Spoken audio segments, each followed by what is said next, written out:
সম্মেলনের প্রতিপাদ্য হল অ্যাক্ট, চেঞ্জ অ্যান্ড সাস্টেন, অর্থাৎ কাজ করো, পরিবর্তন আনো এবং টেকসই করো। এই সম্মেলনটিতে পরিবার পরিকল্পনা ও সুস্থতা, প্রজনন ও মানসিক স্বাস্থ্যসেবা সহ যুবকদের অর্থপূর্ণ সম্পৃক্ততা এবং উদ্যোগগুলোকে প্রদর্শন করা হবে। 2 দিনের এই সম্মেলনে পূর্ণাঙ্গ অধিবেশন, সম্মিলিত অধিবেশন, পোস্টার ও মৌখিক উপস্থাপনা, দক্ষতা বৃদ্ধিমূলক কর্মশালা অনুষ্ঠিত হবে। এছাড়াও থাকবে ভার্চুয়াল 3D প্রদর্শনী স্টল, কুইজ, সেলফি বুথ, মৌখিক ও পোস্টার উপস্থাপনা এবং আরও অনেক আকর্ষণীয় সুযোগ। আমরা আশা করি এই সম্মেলনটিতে অংশগ্রহণ করে আপনি নতুন কিছু শিখবেন, নতুন নেটওয়ার্ক তৈরি করবেন এবং পরিবার পরিকল্পনা ও সুস্থতার ক্ষেত্রে ইতিবাচক পরিবর্তন আনতে সহায়তা করবেন। সম্মানিত অতিথিবৃন্দ, আমরা এখন থেকে সম্মেলনের প্রথম অধিবেশন শুরু করতে যাচ্ছি। এই অধিবেশনটি পরিচালনা করতে আমি সেক্রেটারিয়েট টিমকে মাইক্রোফোনটি হস্তান্তর করছি।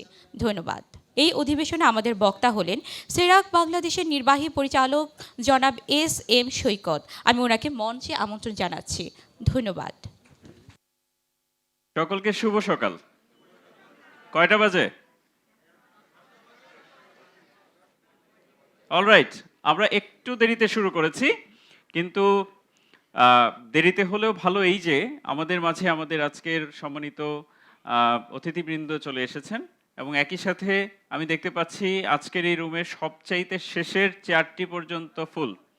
শুধু তাই না, এই রুমের বাইরে আমাদের উপরতলায় আরও 2টি রুম রয়েছে, অতিরিক্ত বসার জন্য সেখানেও আমাদের আসন রয়েছে। তো আমরা আজকে থেকে 2 দিন, অক্টোবরের 3 এবং 4, যে কথাটি যে দিনগুলির জন্য আমরা গত কয়েকটি মাস ধরে অপেক্ষা করছিলাম, রেজিস্ট্রেশন করে এবং দেশের বিভিন্ন প্রান্ত থেকে বিভিন্ন প্রতিষ্ঠান থেকে আপনারা এসেছেন, আপনাদের সকলকে আরও একবার স্বাগত জানাচ্ছি। আপনারা জানেন 2016 সাল থেকে Bangladesh national youth conference on family planning এই সম্মেলনটি সেরাক বাংলাদেশ শুরু করেছিল সহযোগী সংগঠনদের সাথে, এবং তাদের মধ্যে আমাদের আজকের এই সম্মেলনে সবচেয়ে উল্লেখযোগ্য সহযোগী সংগঠনগুলির মধ্যে আমাদের সাথে রয়েছেন UNFPA বাংলাদেশ, USAID, আমাদের সাথে কাজ করছেন Jhpiego, Mott MacDonald, Pathfinder International, Bangladesh youth health action network, coalition of youth organisations in Bangladesh এবং আরও অনেকে। আমি যদি কারোর নাম মিস করে থাকি আমি তারপর আবারও একটু চেষ্টা করছি। আমি মিস করেছি আইপাস বাংলাদেশ, শেয়ারনেট এবং আরও অনেকেই রয়েছেন, এবং অনেক যাদের নাম এখানে নাই তারাও আমাদের সাথে কাজ করছেন এই কনফারেন্সটির সাথে, এবং অনেক শিক্ষা প্রতিষ্ঠান, নার্সিং ইনস্টিটিউট, এডুকেশন ইনস্টিটিউট সারা দেশ থেকে আপনারা আপনাদের রিপ্রেজেন্টেশন করছেন। আপনাদের সকলকে স্বাগত জানাচ্ছি। আমরা আজকে থেকে আগামী 2 দিন অনেকগুলি সেশন চলবে, অনেকগুলি প্ল্যানারি এই রুমে এবং এই রুমের বাইরে। আমরা যখন এই কার্যক্রমগুলির সাথে সম্পৃক্ত হব, আমরা যে কাজটি করব, we make friends, we make networking, আমাদের নিজেদের মধ্যে সংযোগ তৈরি করব এবং বন্ধুত্ব তৈরি করব। তাতে করে যে কাজটি হবে, আমাদের মধ্যে অনেকেই আছে যারা পরিবার পরিকল্পনা, SRH অথবা কম্প্রিহেনসিভ সেক্সুয়ালিটি এডুকেশন অথবা এডুকেশন, টেকনিক্যাল এডুকেশন, অনেক জায়গায় অনেক এক্সপার্টিস নিয়ে আজকের এই সম্মেলনে জয়েন করেছি। তাদের কাছ থেকে আমাদের অনেক জানার আছে, আমাদের নিজেদের কাছে অনেক জ্ঞান আছে যেটি আমরা আরেকজনের সাথে শেয়ার করতে পারি। আর সবচেয়ে ইম্পর্টেন্ট হচ্ছে আজকের এবং আগামীকালকে অনুষ্ঠানের যারা বক্তা এবং সম্মানিত অতিথিবৃন্দ জয়েন করছেন, তারা প্রত্যেকেই স্ব সেক্টরের পায়োনিয়র, এবং একই সাথে তাদেরকে এখানে আমন্ত্রণ জানানোর পেছনে একটি কারণ যে আপনাদের সাথে তাদের একটি জ্ঞানের সেতু বন্ধন তৈরি হোক। সেই জ্ঞানের সেতু বন্ধন তৈরির জন্য সেরাক বাংলাদেশের পক্ষ থেকে আপনাদেরকে ধন্যবাদ জানাচ্ছি এবং কৃতজ্ঞতা জানাচ্ছি আমাদের অতিথি এবং সহযোগী প্রতিষ্ঠান সমূহকে, যে আপনারা আমাদেরকে ট্রাস্ট করেছেন এবং আমাদের সাথে জয়েন করেছেন 8ম জাতীয় যুব পরিবার পরিকল্পনা সম্মেলনের আজকের উদ্বোধনী সেশনে। আমরা এ পর্যায়ে এই অনুষ্ঠানের সম্মানিত অতিথিবৃন্দ এবং প্যানেল মডারেটর সকলকে অনুরোধ জানাবো তাদের আসন গ্রহণ করার জন্য। আমি প্রথমে অনুরোধ জানাচ্ছি আজকের উদ্বোধনী অনুষ্ঠানের panel moderator, programme manager SERAC Bangladesh, Tasni Ahmed, please take your seats. এবং একই সাথে আমরা জানাচ্ছি যে এই প্যানেলে আমাদের সাথে অনলাইনেও মালয়েশিয়া থেকে FP2023 এশিয়া প্যাসিফিক হাব থেকে দাক্ষিতা বিক্রমারাত্নে জয়েন করেছে। Dakshita, I hope you are watching us, and I see you are online, so probably we will also witness your speech. So there will be translation facilities available in Bangla and English. Please choose your channels as appropriate while you are on the Zoom. একই সাথে আমাদের সাথে দেশের বাইরে থেকে একজন অতিথি আজকে জয়েন করেছেন, Pranav Rajbhandari from Nepal. And Pranav, welcome again to you from here. He's representing Knowledge Success under the Johns Hopkins University. So we welcome, I actually welcome many times you. So final welcome to you, and let us start the show. Thank you. Over to you.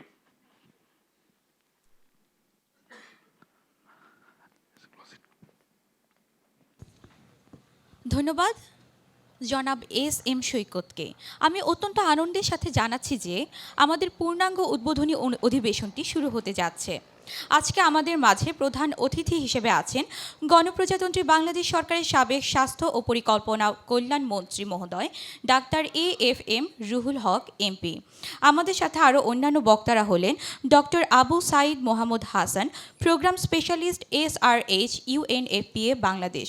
আরও রয়েছেন mister Dakshita Wickramaratne, senior technical lead advocacy accountability and partnerships FP2030 Asia and the Pacific regional hub.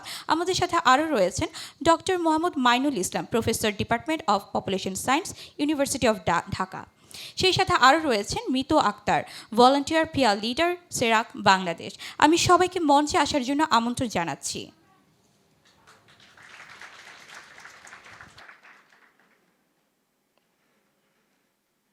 সেই সাথে আমি এখন সেরাক বাংলাদেশের programme manager Tasnia আহমেদকে মঞ্চে আমন্ত্রণ জানাচ্ছি। তিনি এই অধিবেশনটি পরিচালনা করবেন। ধন্যবাদ।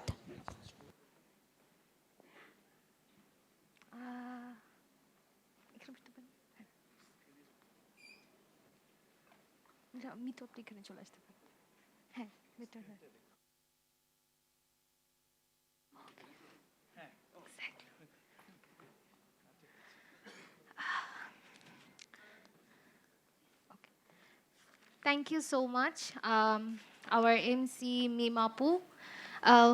First of all, I would like to thank everyone. সবাইকে শুভ সকাল। আমাদের সাথে যারা জয়েন করেছেন আজকে আমাদের এই Bangladesh 8th national youth conference on family প্ল্যানিংয়ে, এবং যারা আমাদের সাথে গত 8টা বছর একই সাথে কাজ করছে। একটু ভালো করে যদি নিজেদের দিকে তাকাই তাহলে দেখা যাবে যে আমাদের মধ্যে এমন অনেক পরিচিত মুখ আছে যারা আমরা 8টা বছর একই সাথে চলছি। এমন অনেকগুলো মানুষ আছে যারা আমরা একই সাথে এই একটি কনফারেন্সকে ফলপ্রসূ করার জন্য বিভিন্নভাবে আমরা কাজ করে যাচ্ছি। শুধুমাত্র যে আসলে আমাদের এক্সপার্টস প্যানেল, আসসালামু আলাইকুম sir, please have a seat, thank you. যেটা বলছিলাম যে শুধুমাত্র যে আসলে আমাদের প্যানেল স্পিকার্স বা ইউথ বা যারা এক্সপার্ট আছেন স্পেশালি ফ্যামিলি প্ল্যানিং এবং SRHR নিয়ে কাজ করছে, এই কয়েকজনের আসলে শুধুমাত্র আমরা এত বড় একটা কনফারেন্স নামানো কখনোই সম্ভব না। If we really want to go get it more achievable, we have to go forward with our civil society organizations. We have to come forward with the partners that you have already seen, and there are so many logos are really aligned with us, and they are really adopted this youth family planning conference because they really regards the young voices, they really regards the young family planning choices and everything. So with that regard, I would like to invite my first keynote speaker. I'm very privileged to have Professor Dr. Muhammad Manul Islam from the University of Dhaka as a keynote speaker. So I'm going over to you, Manul sir, for your presentation. Just a minute. This is for you. Yes. So in the meantime, আমাদের IT টিমের 1টা minute সময় চেয়ে নিচ্ছে। In the meantime আমি একটু পরিচয় করিয়ে দিই। আমাদের সাথে ডিজি মহোদয় একটা বিশেষ কারণে উনি আজকে জয়েন করতে পারেনি, তাকে রিপ্রেজেন্ট করার জন্য আমাদের পরিবার পরিকল্পনা অধিদপ্তরের পরিচালক থেকে আমাদের নিরঞ্জন বন্ধু দাম স্যার জয়েন করেছেন, তাকেও আমরা আমাদের প্যানেলে স্বাগতম জানাচ্ছি। জি, সবাইকে শুভ সকাল। আজকের অনুষ্ঠানে উপস্থিত রয়েছেন আমাদের মাননীয় এখানে প্রধান অতিথি, বিশিষ্ট প্যানেল আলোচকরা রয়েছেন, এবং সবাইকে আমি আসলে সাদর সম্ভাষণ জানাই। এবং আপনাদের যারা এখানে উপস্থিত রয়েছেন মূলত যারা আপনারা যুব পর্যায়ে রয়েছেন তাদেরকে সবাইকে আমি আন্তরিকভাবে শুভেচ্ছা জানাই। আজকের এই জাতীয় যে সম্মেলনটি হতে যাচ্ছে, যে 8ম সম্মেলন, এই সম্মেলনে আমাকে আসলে সিরাক বাংলাদেশ থেকে আমন্ত্রণ করা হয়েছে, যে প্রধান একটা বক্তা হিসেবে আমন্ত্রণ করা হয়েছে। আসলে আমি প্রধান বক্তা হওয়ার মতো যোগ্য আমি মনে করি না। আমি যদিও ঢাকা বিশ্ববিদ্যালয়ে অধ্যয়ন করি, কিন্তু প্রতিনিয়তই বিষয়গুলোকে শিখছি, জানছি, এবং আপনাদের মতোই কিন্তু যারা তরুণ মনের মধ্যে রয়েছেন তাদের মতো করে আমরা জানছি। তো মূল যে বক্তব্যটা আমি রাখবো, আমার 13 মিনিট আমার জন্য বরাদ্দ রয়েছে। সো এই 13 মিনিটের মধ্যে আমার বক্তব্যটা শেষ করতে হবে। কাজে সেই প্রেক্ষাপটে যে বিষয়টা সামনে আপনারা দেখতে পাচ্ছেন, যে এখানে demographic dividend, youth and family planning in Bangladesh, এই টপিকের উপর যখন কথা বলতে চাই, আপনারা নিশ্চয়ই জানেন যে ডেমোগ্রাফিক ডিভিডেন্ড মানে জনমিতিক লভ্যাংশ, যেটি বাংলাদেশের জন্য অত্যন্ত এখন মানে যুগান্তকারী সময় চলে যাচ্ছে আমি বলবো। এর সাথে যুক্ত রচ্ছে যুব যারা, এবং তাদের সাথে যুক্ত করছি যে পরিবার পরিকল্পনা। এই প্রেক্ষাপটে আমার আলোচনাটার যেভাবে থাকবে, প্রেজেন্টেশনটা যেভাবে আলোচনা করেছি, যে প্রথম ধাপে আমি কথা বলবো যে ডেমোগ্রাফিক ট্রানজিশন এবং ডেমোগ্রাফিক ডিভিডেন্টের মধ্যে একটা সম্পর্ক। দ্বিতীয়ত যেটি করব সেটি হচ্ছে যে ইয়থ ডেমোগ্রাফি বা যুব যে জনশক্তি কী পরিমাণ বাংলাদেশে রয়েছে, তার এভিডেন্স ভিত্তিতে সিচুয়েশনটা কী রয়েছে, এবং পরিবার পরিকল্পনার ক্ষেত্রে যুবদের কী অবস্থা, সেটি আমরা কিছু এভিডেন্স বা চ্যালেঞ্জ আমি আপনাদের সামনে উপস্থাপন করব। পাশাপাশি কিছু পলিসি, পরিকল্পনা বা প্ল্যান প্রোগ্রাম যেটি রয়েছে সেই সংক্রান্ত বিষয়েও আমি আপনাদের সামনে উপস্থাপন করব, এবং ফাইনালি ওয়ে ফরওয়ার্ড আসলে কোথায় আমাদের যেতে হবে সেটি নিয়ে কথা। তাহলে মোটা থেকে যেই এই প্রেজেন্টেশনের মধ্যে যদি খেয়াল করে দেখেন, যে প্রথম ধাপে ডেমোগ্রাফিক ট্রানজিশন বলে একটি মডেল রয়েছে, যেটি আমরা জনমিতিক রূপান্তর মডেল বলে থাকি। এখানে দেখা যায় একটা দেশের মধ্যে যে জন্মহার এবং মৃত্যুহার যখন কমে যায়, তখন দেখা যায় একটা ফেভারেবল সময় আসে যখন ওয়ার্কিং এজ বা কর্মক্ষম জনগোষ্ঠী বাড়ে। এটির সাথে যুক্ত রয়েছে কিন্তু ফার্টিলিটি এবং মর্টালিটি, যেটাকে আমরা বলি জন্ম এবং মৃত্যু, এই এবং আরেকটি হচ্ছে স্থানান্তর। এই তিনটি হচ্ছে মৌলিক ডেমোগ্রাফিক প্রসেস, যার কারণে একটা দেশের জনসংখ্যা বাড়ে বা কমে। তো সে প্রেক্ষাপটে দেখা যাচ্ছে যে এইটা প্রত্যেকটা দেশ কিন্তু আপনার পৃথিবীতে এই মডেলটা ফলো করে থাকে। যখন এই মডেলের মধ্যে ফেজ 3-তে যখন যায়, তখন দেখা যায় একটা সুযোগ আসে, যখন মানে কর্মক্ষম জনগোষ্ঠীর সংখ্যা বেড়ে যায়। ফেজ 4-এ গেলে আবার ধরেন প্রবীণ জনসংখ্যা বেড়ে যায়। তো ফেজ 3-তে আমাদের বাংলাদেশ এখন অবস্থান করছে। এই অবস্থান করার কারণে আমাদের এখন কর্মক্ষম জনগোষ্ঠীর সংখ্যা সবচেয়ে বেশি। কিন্তু জনমিতিক লভ্যাংশ, অনেকে মনে করে কর্মক্ষম জনগোষ্ঠীর সংখ্যা থাকলেই বুঝি জনমিতিক লভ্যাংশ অর্জন করছে। না, জনমিতিক লভ্যাংশের বিষয়টা হচ্ছে এই যে বয়স কাঠামোর মধ্যে একটা পরিবর্তন আসে, জন্ম এবং মৃত্যুহার কমে আসার কারণে। এর ফলে যদি এই কর্মক্ষম জনগোষ্ঠীকে আমি কাজে লাগিয়ে বিদ্যমান অর্থনৈতিক প্রবৃদ্ধিকে যদি আরও ত্বরান্বিত করতে পারি, তাহলেই কিন্তু ডেমোগ্রাফিক ডিভিডেন্ড। কিন্তু আমার খুব কর্মক্ষম জনগোষ্ঠী আছে, আমি এদেরকে কাজে লাগাতে পারছি না, তাহলে কিন্তু সেটা হবে না, ডেমোগ্রাফিক ডিভিডেন্ড হবে না। পৃথিবীর এরকম অনেক দেশ আছে যারা এই কাঙ্ক্ষিত সুযোগটা নিতে পারেনি। আমাদের বাংলাদেশের এখন এই সুযোগটা আসছে, 2035-36 পর্যন্ত আমাদের জন্যই ফেভারেবল সময় থাকবে। এখন সে প্রেক্ষাপটে দেখেন, এখানে কিন্তু যুক্ত রয়েছে স্বাস্থ্য, এখানে যুক্ত রয়েছে শিক্ষা, এখানে যুক্ত রয়েছে ইকোনমি মানে এমপ্লয়মেন্ট জেনারেশনের জায়গা রয়েছে, এর সাথে যুক্ত রয়েছে সুশাসন, আর পাশে রয়েছে পপুলেশন স্ট্রাকচার। আপনারা যারা এখানে যুব ক্যাটাগরিতে বিলং করেন, আপনারা নিশ্চয়ই জানেন যে একটা বয়সের মানদণ্ডে আমরা কিন্তু যুব নির্ধারণ করে থাকি। এবং সেই প্রেক্ষাপটে দেখা যায় যে এই জনমিতিক সংক্রমণ মডেলের কারণে আমাদের সমাজ জীবনে প্রভাব পড়ে, অর্থনৈতিক জীবন থেকে শুরু করে প্রজনন, স্বাস্থ্য বলেন, সকল ক্ষেত্রেই কিন্তু তার একটা প্রভাব রয়েছে, নাগরিক জীবন বলি। কিন্তু এই অর্থনৈতিক প্রবৃদ্ধিকে যে আমি ত্বরান্বিত করব, তার জন্য একটু খেয়াল করে দেখেন যে কর্মক্ষম জনগোষ্ঠী যদি বেশি থাকে একটা দেশে, তখন নির্ভরশীলতার হার, যেটাকে ইংরেজিতে বলে ডিপেন্ডেন্সি রেশিও, এই হারটি অনুকূলে থাকে। আমাদের দেখেন ওই যে কার্ভ যদি খেয়াল করে দেখেন, একদম সবার উপরের যে কার্ভটি, সেই কার্ভটিতে দেখা যাচ্ছে যে 2035-36 ওই সময়টাই হচ্ছে আমাদের জন্য অত্যন্ত ফেভারেবল। কিন্তু এখানে কারা এটা করা হচ্ছে, 15 থেকে 64 বছর যারা, তারা হচ্ছে কর্মক্ষম জনগোষ্ঠী। এই কর্মক্ষম জনগোষ্ঠী বাংলাদেশে এখন 65% বেশি, যেটি দক্ষিণ এশিয়ার মধ্যে একমাত্র বাংলাদেশ এবং ভারতেই হচ্ছে সবচেয়ে বেশি পরিমাণ কর্মক্ষম জনগোষ্ঠী রয়েছে। এখন বিষয়টা হচ্ছে পাশাপাশি খেয়াল করতে হবে, এই কর্মক্ষম জনগোষ্ঠীর মধ্যে আবার ইয়তও এসে ঢুকে গেছে। কারণ ইয়তদেরকে আমরা ডিফাইন করি আন্তর্জাতিক মানদণ্ডে 15 থেকে 24 বছর। বাংলাদেশে প্রতি 5 জন মানুষের মধ্যে একজন কিন্তু এই যুব ক্যাটাগরিতে বিলং করছে। কিন্তু পাশাপাশি যদি খেয়াল করে দেখেন যে 60-এর ঊর্ধ্বেও মানুষ কিন্তু আমাদের বাড়ছে, কিন্তু এখনও আমাদের কর্মক্ষম জনগোষ্ঠী যেটি রয়েছে এটিই কিন্তু বিদ্যমান থাকবে 2035, 36 বা 37 পর্যন্ত। এবং এই কর্মক্ষম জনগোষ্ঠীর অনুপাতে যখন আমরা দেখি যে নির্ভরশীল জনসংখ্যা যারা 0 থেকে 14 বছর এবং যারা 64-র ঊর্ধ্বে যারা রয়েছে তাদেরকে যদি যোগ করে আমরা মাল্টিপ্লাই করে আমরা একটা রেশিও ক্যালকুলেট করে আমরা দেখতে পাই। তো এই অবস্থার মধ্য দিয়ে ফার্টিলিটি, মর্টালিটি, মাইগ্রেশন এগুলোর মধ্য দিয়ে অ্যাজাম্পশন করে দেখা যায় বাংলাদেশের সবচেয়ে হাইয়েস্ট বেনিফিট কতদিন পাবে। আমরা সর্বোচ্চ বেনিফিট পাবো 2035, 36, 37 পর্যন্ত। তারপরে আমরা বেনিফিট পাবো কিন্তু সেটা আস্তে আস্তে কমে যাবে। এখন এই প্রেক্ষাপটে যুব জনগোষ্ঠী যেহেতু বলেছি প্রতি 5 জনের একজন আমাদের রয়েছে, কিন্তু বাংলাদেশের একটা সাকসেস রয়েছে। অনেকে মনে করে কি দেখে যে বাংলাদেশের অর্থনৈতিক উন্নতি প্রবৃদ্ধিটাই কিন্তু মুখ্য বিষয় হয়ে দাঁড়ায়, কিন্তু এর পিছনে কি কি ফ্যাক্টর কাজ করেছে সেটি কিন্তু আমাদের জানা দরকার। আমি বলবো বাংলাদেশের আজকের এই সাকসেসের পিছনে সবচেয়ে গুরুত্বপূর্ণ ভূমিকা রেখেছে ফ্যামিলি প্ল্যানিং প্রোগ্রাম। এই ফ্যামিলি প্ল্যানিং প্রোগ্রামের কারণে আমাদের টিএফআর, টোটাল ফার্টিলিটি রেট, যেটা 1974-75 সালে ছিল 6.34-এর মতো, সেটি দেখা গেছে যে 2011 সালে এসে 2.3-এ পৌঁছে গেছে। এখনও আমরা অবস্থিত অবস্থায় আছি, কিন্তু রিপ্লেসমেন্ট লেভেল যেটা প্রতিস্থাপনযোগ্য প্রজনন হার বলে 2.1। তার মানে দেখা যাচ্ছে যে এই যে successful family planning programme CPR, contraceptive prevalence rate যেটাকে বলা হয়, দেখা যায় জন্ম নিয়ন্ত্রণ পদ্ধতি ব্যবহারের হার যেটা স্বাধীনতার পরপর 74-76 সালের দিকে 8% ছিল, সেটি দেখা যাচ্ছে এখন বর্তমানে 64%, 2011-তে ছিল প্রায় 62% কাছাকাছি।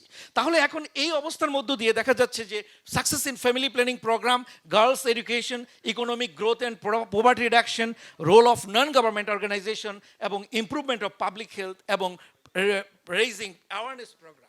সো এই কারণে কিন্তু দেখা যাচ্ছে যে আমাদের চেঞ্জ আসছে। অমর্ত্য সেনও কিন্তু তার লেখায় লান্সেটে বলেছে যে বাংলাদেশের এই অবদানের পিছনে ফ্যামিলি প্ল্যানিংই হচ্ছে সবচেয়ে গুরুত্বপূর্ণ অবদান। সো ফ্যামিলি প্ল্যানিংকে আমাদেরকে কিন্তু খুব গুরুত্বের সাথে বিবেচনা করতে হবে, কারণ তাদের কারণেই কিন্তু আমরা আজকে এই ডেমোগ্রাফিক ডিভিডেন্ডের একটা সুবিধাজনক অবস্থায় আছি। এখন প্রশ্ন হচ্ছে, আপনারা যখন প্রজনন স্বাস্থ্য এবং আর হচ্ছে পরিবার পরিকল্পনা, এই দুইয়ের মধ্যে যদি খেয়াল করে দেখেন তাহলে এই প্রজনন স্বাস্থ্য বলতে কি বুঝি বা ফ্যামিলি প্ল্যানিং, প্রজনন স্বাস্থ্যের মধ্যেই একটা কম্পোনেন্ট কিন্তু হচ্ছে আপনার পরিবার পরিকল্পনা। এখন পরিবার পরিকল্পনার মধ্যে দেখা যাচ্ছে যে এখানে আমি কয়টি সন্তান নিব, সন্তান নেওয়ার বিরতি থাকবে কিনা এবং সন্তান কয়টি নেবেন, এই জায়গাগুলো কিন্তু ইনফর্ম ডিসিশন মেকিং প্রসেসের মধ্যে দিয়ে যেতে হবে। এটি জোর করে চাপিয়ে দেওয়ার বিষয় না। এখানে তথ্য থাকবে, পদ্ধতির অ্যাভেলেবিলিটি থাকবে এবং আমার সমগ্র সাইড ইফেক্টগুলো আমি জানতে পারবো এবং একদম প্ল্যান্ড ওয়েতে। ফ্যামিলি প্ল্যানিংকে হিউম্যান রাইটস বলা হয়ে থাকে, মানবাধিকার, এবং এর মাধ্যমে কি হয় ওয়েলবিং পার্সপেক্টিভ থেকে ব্যক্তির ক্ষমতায়ন ঘটে এবং একই সাথে দেখা যায় যদি ফ্যামিলি প্ল্যানিং করে নারীর ক্ষমতায়ন সম্ভব, কাপল এর ডিসিশন মেকিংয়ের মধ্যে এম্পাওয়ারমেন্ট সম্ভব এবং লেবার ফোর্স পার্টিসিপেশনে অংশগ্রহণ করা সম্ভব। এবং এই প্রেক্ষাপটে যদি খেয়াল করে দেখেন যে সিগনিফিক্যান্ট চ্যালেঞ্জ আমরা কিন্তু বর্তমানে ফ্যামিলি প্ল্যানিংয়ের মধ্যে রয়েছে। এখন কিন্তু দেখা যাচ্ছে আমরা ওভারঅল ফার্টিলিটি রেট ডিক্লাইন করলেও, আমাদের সিপিআর রেট 64% গেলেও, কিন্তু এখন unmet need for family planning, যেটা 2030 সালের মধ্যে 0-তে পৌঁছানোর কথা আছে, যে জনসংখ্যা উন্নয়ন বিষয়ক আন্তর্জাতিক সম্মেলনের 2019 সালের যে আইসিপিডি নাইরোবিতে যে আমরা কমিটমেন্ট করেছিলাম 30, 2030 সালের মধ্যে 30 আমাদেরকে পৌঁছতে হবে। আমাদের মাননীয় এই সাবেক স্বাস্থ্যমন্ত্রী উনিও কিন্তু কেনিয়ার নাইরোবিতে উপস্থিত ছিলেন, আমিও ওখানে উপস্থিত ছিলাম, সৈকতও ছিল, আমি যতপুরো আমার মনে পড়ছে আমরা সবাই। তো এখন ওই জায়গাতে যে কমিটমেন্ট করলাম 30, একটা জিরো হচ্ছে এই পরিবার পরিকল্পনার অপূর্ণ চাহিদা যেটি রয়েছে সেটি 0-তে নিতে হবে, মাতৃমৃত্যু হারকে 0-তে নিতে হবে, জেন্ডার বেস ভায়োলেন্স যেটা সহিংসতা নারীর প্রতি বা যে লিঙ্গভিত্তিক, পাশে হচ্ছে বাল্য বিয়ের সংক্রান্ত যে বিষয় রয়েছে সেটিকেও কিন্তু 0-তে নিতে হবে। এই জিনিসগুলো কিন্তু দেখা যাচ্ছে পরিবার পরিকল্পনার সাথে যুক্ত রয়েছে। এখন আমাদের দেশে অ্যাডোলেসেন্স প্রেগনেন্সি, কিশোরী মাতৃত্ব, এটি দেখা যাচ্ছে যে প্রায় 23.7%, মানে প্রায় 4 জনের মানে যদি চিন্তা করেন যে প্রতি 4 জনে 1 জন কিন্তু এরকম একটা অবস্থার মধ্যে পড়ে যাচ্ছে। তাহলে এখন এই অবস্থার মধ্যে stagnating lower rate of increase contraception use, এখন কন্ট্রাসেপশন ইউজটা আমরা যে পরিমাণে কাঙ্ক্ষিত যে মাত্রায় ছিল সেই মাত্রায় আমরা কিন্তু বাড়াতে পারিনি, এখন একটা পর্যায়ে স্থিতিশীল অবস্থায় আছে। Low acceptance of postpartum family planning programme, high discontinuation of short acting methods, significant disparities contraceptive use, অঞ্চল ভিত্তিক বিভাগ ভিত্তিক যদি চিন্তা করেন দেখবেন এগুলোর মধ্যে পার্থক্য রয়েছে, সব জায়গায় একই রকম অবস্থায় নাই। ডিসপ্যারিটিস যেটাকে বলতে চাচ্ছি, একই সাথে দেখা যাচ্ছে যে satisfying demand for family planning for modern methods and promoting contraceptions even for the older cohorts সেই জায়গাতেও একটু লো অবস্থায় রয়েছে। একই সাথে কোয়ালিটি সার্ভিস এবং ফ্যাসিলিটি রেডিসনেস, আসলে যে ফ্যামিলি প্ল্যানিং আমি গুণগত সেবাটা দিতে পারছি কিনা, এর সাথে যুক্ত রয়েছে under served family planning in urban areas, এই নগরে যারা বস্তিতে থাকে বা অন্যান্য মাইগ্রেন্ট যে জনগোষ্ঠী রয়েছে, ভালনারেবল দরিদ্র আরবান পুয়ার যারা রয়েছে, তাদের ক্ষেত্রে ফ্যামিলি প্ল্যানিং সার্ভিস কী হবে। ক্লাইমেট চেঞ্জ একটা গুরুত্বপূর্ণ বিষয় হয়ে দাঁড়িয়েছে, ডিসপ্লেস পপুলেশন তৈরি হচ্ছে এবং দেখা যাচ্ছে মাইগ্রেশন হচ্ছে, আরবানাইজেশনের পাশাপাশি এখানে এসে মানুষ যুক্ত হচ্ছে, মেল ইনভলভমেন্ট, পরিবার পরিকল্পনা অনেক ক্ষেত্রে মনে করে এটা শুধু নারী বান্ধব, নারী কেন্দ্রিক, এটা আসলে ঠিক না। এখানে পুরুষদেরও কিন্তু অংশগ্রহণ করা হচ্ছে, পুরুষ এবং নারী দুই মিলেই কিন্তু কাপল, সেক্ষেত্রে ডিসিশন মেকিং এর জায়গায় মেল ইনভলভমেন্ট একটা গুরুত্বপূর্ণ জায়গা। আরেকটা জায়গা হচ্ছে যে, এবং এই ক্ষেত্রে নর্মস ভ্যালুস পরিবর্তন করার বিষয় রয়েছে, ইনএডুকেট হিউম্যান রিসোর্সেস, যেখানে জনবলের ঘাটতির বিষয় রয়েছে, এবং একই সাথে কোভিড-19 সহ অন্য যেই সময় আমরা দেখতে পেয়েছি ফ্যামিলি প্ল্যানিং অধিদপ্তর সার্ভিস তারা দেওয়ার চেষ্টা করেছে, কিন্তু স্টিল এখনো অনেক পোস্ট ফাঁকা রয়েছে, সেটা দেখতে হবে। Ensuring collaboration between government and non government NGOs এবং মাল্টিলেটারাল অর্গানাইজেশন, যে পারস্পরিক সহযোগিতার মধ্যে কাজ করা।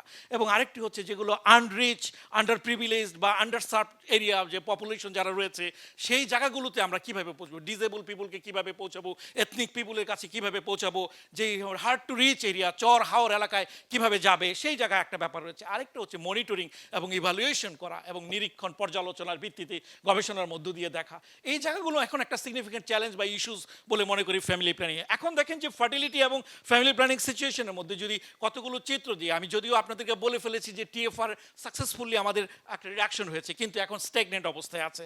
সিপিআরও একই অবস্থায় 2011 সাল থেকে স্টেগনেন্টের অবস্থায় রয়েছে। এবং ডিভিশনাল ভেরিয়েশন একটু আগে বলছিলাম, সিলেটে দেখেন 44% মাত্র, চট্টগ্রামে 49%, অনেক কম কম্পারেটিভলি। এবং একই দেখা যাচ্ছে আনমেট নিড ফ্যামিলি প্ল্যানিং এখন আছে 10% মতো, কিন্তু অ্যাডোলেসেন্ট গ্রুপ যারা 19 বছর 15 থেকে 19 যেই গ্রুপটা রয়েছে, তাদের মধ্যে দেখা যাচ্ছে 12.5%। কিন্তু এটিও হাই আনমেট নিড। আমাদেরকে বলেছি যে হাই আনমেট নিড ফ্যামিলি প্ল্যানিংকে জিরোতে নিয়ে যেতে হবে 2030-এর মধ্যে। চাইল্ড ম্যারেজও দেখা যাচ্ছে 50.2%, যাদের বয়স 20 থেকে 24 বছর কিন্তু বিয়ে হয়েছে 18 বছরের আগে, এটিও কিন্তু হাই। সাউথ এশিয়াতে ওয়ান অফ দ্য হাইয়েস্ট আমরা child marriage, not only south Asia, ওয়ার্ল্ডের মধ্যে আমরা বলবো ওয়ান অফ দ্য হাইয়েস্ট।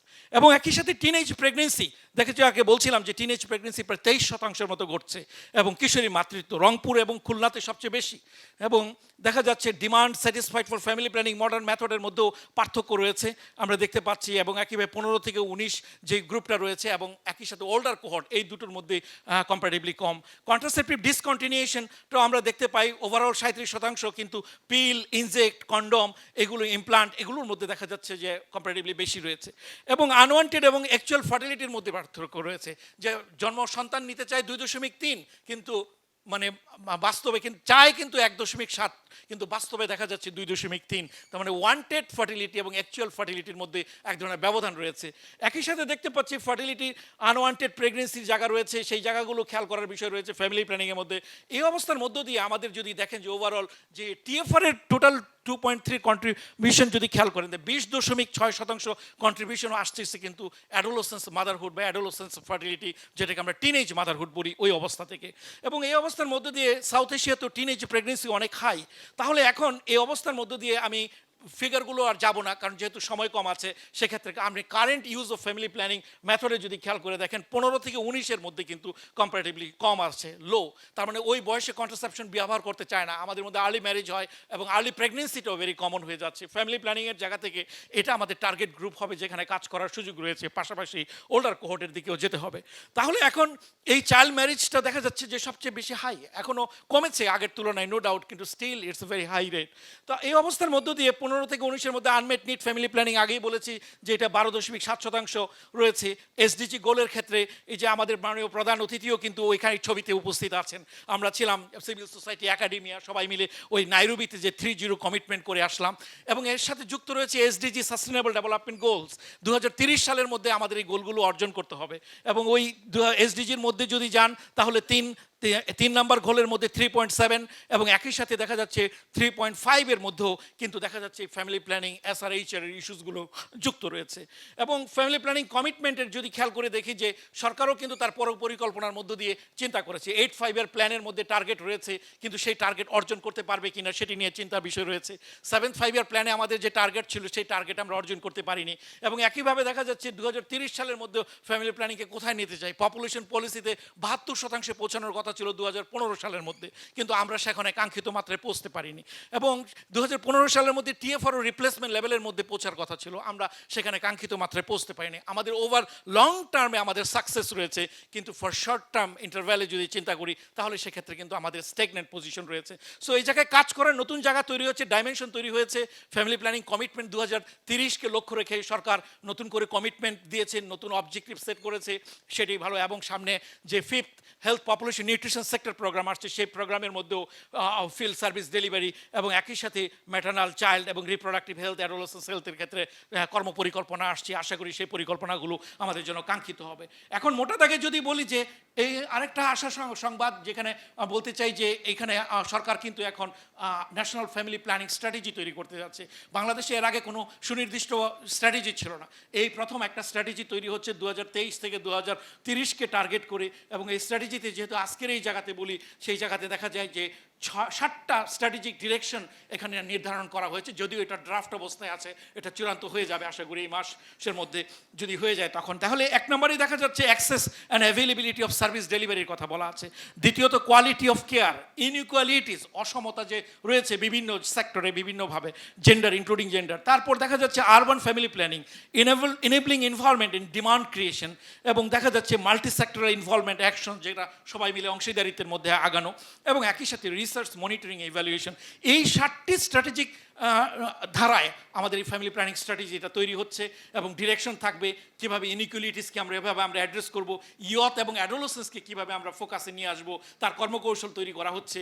এবং কীভাবে অ্যাক্সেস এবং অ্যাভেলেবিলিটি অফ সার্ভিস নিশ্চিত করা যায়, ফ্যামিলি প্ল্যানিংকে হিউম্যান রাইটস অ্যাপ্রোচ দিয়ে দেখা এবং লাইফ সাইকেল অ্যাপ্রোচের মধ্যে, কারণ নিডস গ্রুপসের মধ্যে দিয়ে যেতে হবে। যদি আপনারা খেয়াল করে দেখেন যে ইয়থদের ভালনারেবিলিটির জায়গাটা একটু খেয়াল করে দেখেন, আপনারা যারা ইয়থ আছেন আপনারা জানেন আপনাদের মধ্যে কারা কারা ভালনারেবল, কী সিচুয়েশনে ভালনারেবল। আমি দেখতে পাচ্ছি যে এখন টোটাল নাম্বার অফ ইয়থ বাংলাদেশে বাড়ছে এবং ডেফিনেশন কিন্তু চেঞ্জ হচ্ছে। ডেফিনেশন সরকারের যুব মন্ত্রণালয়ের ডেফিনেশন 18 থেকে 35 বছর হচ্ছে যুব। ইউনিসেফ বা UNFP এর ডেফিনেশনে 15 থেকে 24 বছর। BBS যেটা বাংলাদেশ পরিসংখ্যান ব্যুরো, তাদের 15 থেকে 29 বছরকে যুব হিসাবে। তাহলে এক একটা জায়গায় এক এক রকমভাবে যুবকে ডিফাইন করছে। সো আমি যখন একাডেমিয়া থেকে রিসার্চ পার্সপেক্টিভ দেখি যে ইন্টারভেনশন প্রোগ্রাম যখন নেওয়ার ক্ষেত্রে এই হেটারোজেনিটি অফ ডেফিনেশন অফ ইয়থ একটা চ্যালেঞ্জ হিসাবে দাঁড় করায় আমাদের সাথে ইমার্জিং। দ্বিতীয়ত দেখতে পাচ্ছি যে এই ইয়থরা কিন্তু সেক্সুয়ালি অ্যাক্টিভ এবং তারা অনেক ক্ষেত্রে ভালনারেবল। SRHR এর ক্ষেত্রে এই যে একটু আগে বলছিলাম আনওয়ান্টেড প্রেগনেন্সি, টিনেজ প্রেগনেন্সি বা অ্যাবর্শন, SRHR এর যে ইস্যুসগুলো রয়েছে, চাইল্ড ম্যারেজ, এই জায়গাটা। তৃতীয়ত দেখা যাচ্ছে যে আর্লি এবং চাইল্ড ম্যারেজ হচ্ছে ইয়থদের মধ্যে, কারণ 15 থেকে 24 এই এজ গ্রুপের মধ্যে যান। তারপরে হাই আনমেট নিড, কন্ট্রাসেপশনের কথা বললাম। অনেক ক্ষেত্রে নলেজের যে জায়গা থেকে, নলেজ অফ মিনিস্ট্রিয়াল রেগুলেশন বা SRHR রিলেটেড নলেজও আমরা দেখতে পাচ্ছি যে 15 থেকে 19 যে গ্রুপটির মধ্যে তাদের মধ্যে কম। এবং কম্প্রিহেন্সিভ সেক্সুয়াল এডুকেশনও ওয়াইডলি নট অ্যাভেলেবল, প্রোভাইডেড, অনেক ক্ষেত্রে বলা হলেও প্রোভাইড করা না। সাব গ্রুপস অফ পপুলেশনের মধ্যেও পার্থক্য রয়েছে। তাহলে এখন এই অবস্থায় আমরা যে চ্যালেঞ্জগুলো কি আছে, ইয়থদের যদি হেলথের বাইরে বা ফ্যামিলি প্ল্যানিংয়ের সাথে যদি লিঙ্ক করে যদি ডেমোগ্রাফিক ডিভিডেন্ডের জায়গা থেকে দেখি, তাহলে জব ক্রিয়েশন হচ্ছে এখন বড় চ্যালেঞ্জ। প্রতি বছর প্রায় 2 মিলিয়ন জব আমাদের তৈরি করার কথা দরকার রয়েছে পপুলেশনের গ্রোথ রেটের জায়গা থেকে। আনএমপ্লয়মেন্ট রেট দেখতে পেয়েছি ওভার দ্য ইয়ার্স কমে আসছে, কিন্তু ইয়থ আনএমপ্লয়মেন্ট রেট কিন্তু ওভারঅল আনএমপ্লয়মেন্ট রেট দ্বিগুণের বেশি। তাহলে ওই জায়গায় আমাদের বড় চিন্তার বিষয় রয়েছে। এবং একই সাথে দেখা যাচ্ছে নাইদার ইন এডুকেশন নর ইন এমপ্লয়মেন্ট নর ইন ট্রেনিং, যেটাকে নিড বলা হয়। লেবার ফোর্স সার্ভে যদি যান BBS, সেখানে দেখা যাচ্ছে যে সর্বশেষের আগে এখন একটা নতুন সার্ভে হয়েছে, ওই ফাইন্ডিংস সব ক্লিয়ার এখনও আসে না এই রিপোর্টটি, কিন্তু আগের যে জরিপটিতে দেখতে পাচ্ছি যে প্রায় 29.8% কিন্তু যারা শিক্ষা, প্রশিক্ষণ বা কাজ কোনো কিছুর মধ্যেই নেই। তাহলে এরকম একটা জনশক্তির মধ্যে আবার নারীরাই হচ্ছে অর্ধেকের বেশি। তাহলে আমরা ডেমোগ্রাফিক ডিভিডেন্ডের বেনিফিটটা কীভাবে নিব?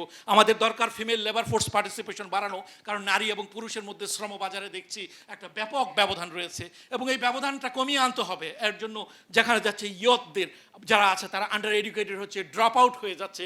এই যে কিছুদিন আগে দেখা গেল যারা 2015 সালে এসএসসি পরীক্ষা দিয়েছিল, প্রায় 30 লক্ষের কাছে মতো কাছে, সেখানে দেখা যাচ্ছে প্রায় 1.7 মিলিয়ন ড্রপ আউট হয়ে গেছে এইচএসসি পরীক্ষার মধ্যে।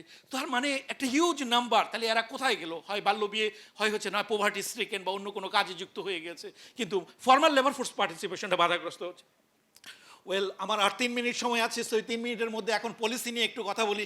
এই যে ডেমোগ্রাফিক ডিভিডেন্ডের কথা বললাম, এই 2016-র আগে আমাদের যে পলিসি ডকুমেন্টগুলো আছে তার কোনো ডকুমেন্টে কিন্তু ডেমোগ্রাফিক ডিভিডেন্ড নিয়ে আলোচনাটা আসেনি।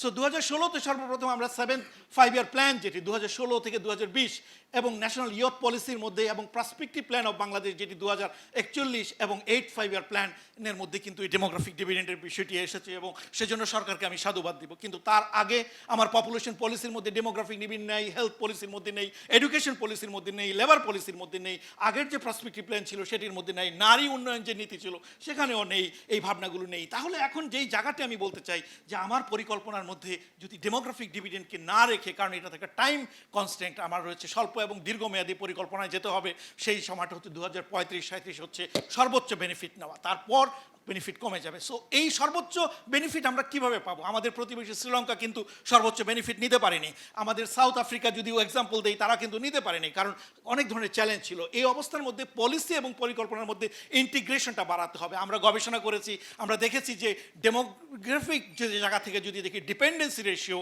যদি অনুকূলে থাকে তাহলে পার ক্যাপিটা ইনকাম বেড়ে যায়, জিডিপি গ্রোথ বাড়ে। আমরা মডেল এস্টিমেট করে দেখেছি কোথায় ইনভেস্ট করলে জিডিপি গ্রোথ বাড়বে। আমরা দেখতে পাচ্ছি হেলথে যদি 1% ইনক্রিজ বাজেট বাড়ায় তার ইম্প্যাক্ট পড়তে পারে যে আপনার 0.55% জিডিপি গ্রোথ বেড়ে যেতে পারে। তাহলে এরকম করে আমাদের কিন্তু এক্সারসাইজ করার দরকার রয়েছে, কোথায় আসলে আমরা ইনভেস্ট করব, আমার ওয়ে ফরওয়ার্ডটা কি। তাহলে এখন সে ওয়ে ফরওয়ার্ডের জায়গায় প্রথম কথা হলে সরকারকে টপ প্রায়োরিটি দিতে হবে পলিটিক্যাল এজেন্ডার মধ্যে, সেখানে গভর্নমেন্টকে যে ডেমোগ্রাফিক ডিভিডেন্ড, যেটাকে ফার্স্ট ডেমোগ্রাফিক ডিভিডেন্ড বলছি, তার সুযোগটা ম্যাক্সিমাম সুযোগটা নেওয়ার জন্য সেক্ষেত্রে আমাদের কি করতে হবে? বর্তমানের যে কোহর্ট, ওয়ার্কিং এজ পপুলেশন, যারা এই ইয়থ যারা আছে তারাই তো কোহর্টের মধ্যে বিলং করছে বা সামনে এসে তারা যুক্ত হবে, তাদেরকে পর্যাপ্ত ফ্যামিলি প্ল্যানিংয়ের মতো নলেজগুলো তাদের দিতে হবে। তাদের হেলথ কন্ডিশন, তারা যদি সুস্থ না থাকে তাহলে প্রোডাক্টিভ লেবার ফোর্স হিসেবে কাজ করতে পারে। তারা যদি প্ল্যান্ড হিউম্যান বিইং তৈরি না হয়, তারা যদি প্ল্যান পরিকল্পনা, পরিবার পরিকল্পনা ব্যবহার না করে, সেটা বার্ডেন তৈরি হয়ে যাবে। সো এইখানে আমাদের একটা চিন্তার জায়গা রয়েছে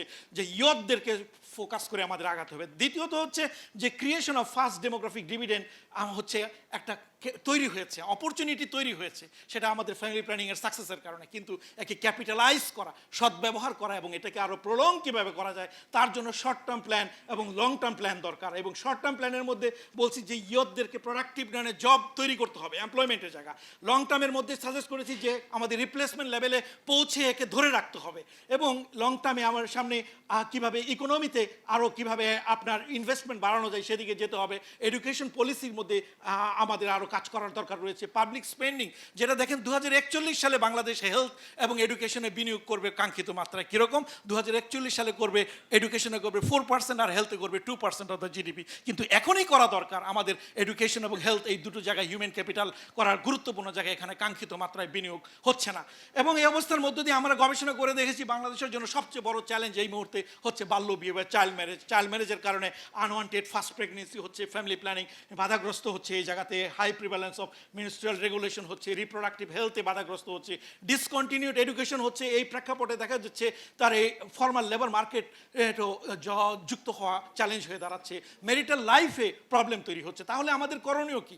এখন দেখতে পাচ্ছি যে এসডিজি গোল 17টা গোল আছে, এই 17টার মধ্যে 8টা গোলই অর্জন করা, অর্ধেকের বেশি গোলই অর্জন করা যাবে না যদি আমরা চাইল্ড ম্যারেজকে নির্মূল করতে না পারি। কারণ চাইল্ড ম্যারেজের সাথে poverty, hunger, good health, quality education, gender equality, economic growth, reduce inequalities, piece, justice এগুলো জড়িত। এবং যদি খেয়াল করে দেখেন যেই গ্রাফটা বলেছি যে অ্যাডোলেসেন্স গার্লস, একদিকে যদি আপনি এই চাইল্ড ম্যারেজকে নির্মূল না করতে পারি তাহলে ডেমোগ্রাফিক ডিভিডেন্ড মিস হয়ে যাওয়ার সুযোগ আছে। আর যদি আমি অ্যাডোলেসেন্সকে যদি প্রোডাক্টিভভাবে ব্যবহার করতে পারি তাহলে সামনে আমি ডেমোগ্রাফিক ডিভিডেন্ড অপরচুনিটি। তাহলে ফাইনালি কোথায় বলতে চাই, আমি রাস্তা দিয়ে আসছিলাম, মাননীয় প্রধানমন্ত্রীর একটা স্লোগান দেখা যায় লেখা আছে ওয়ালের মধ্যে।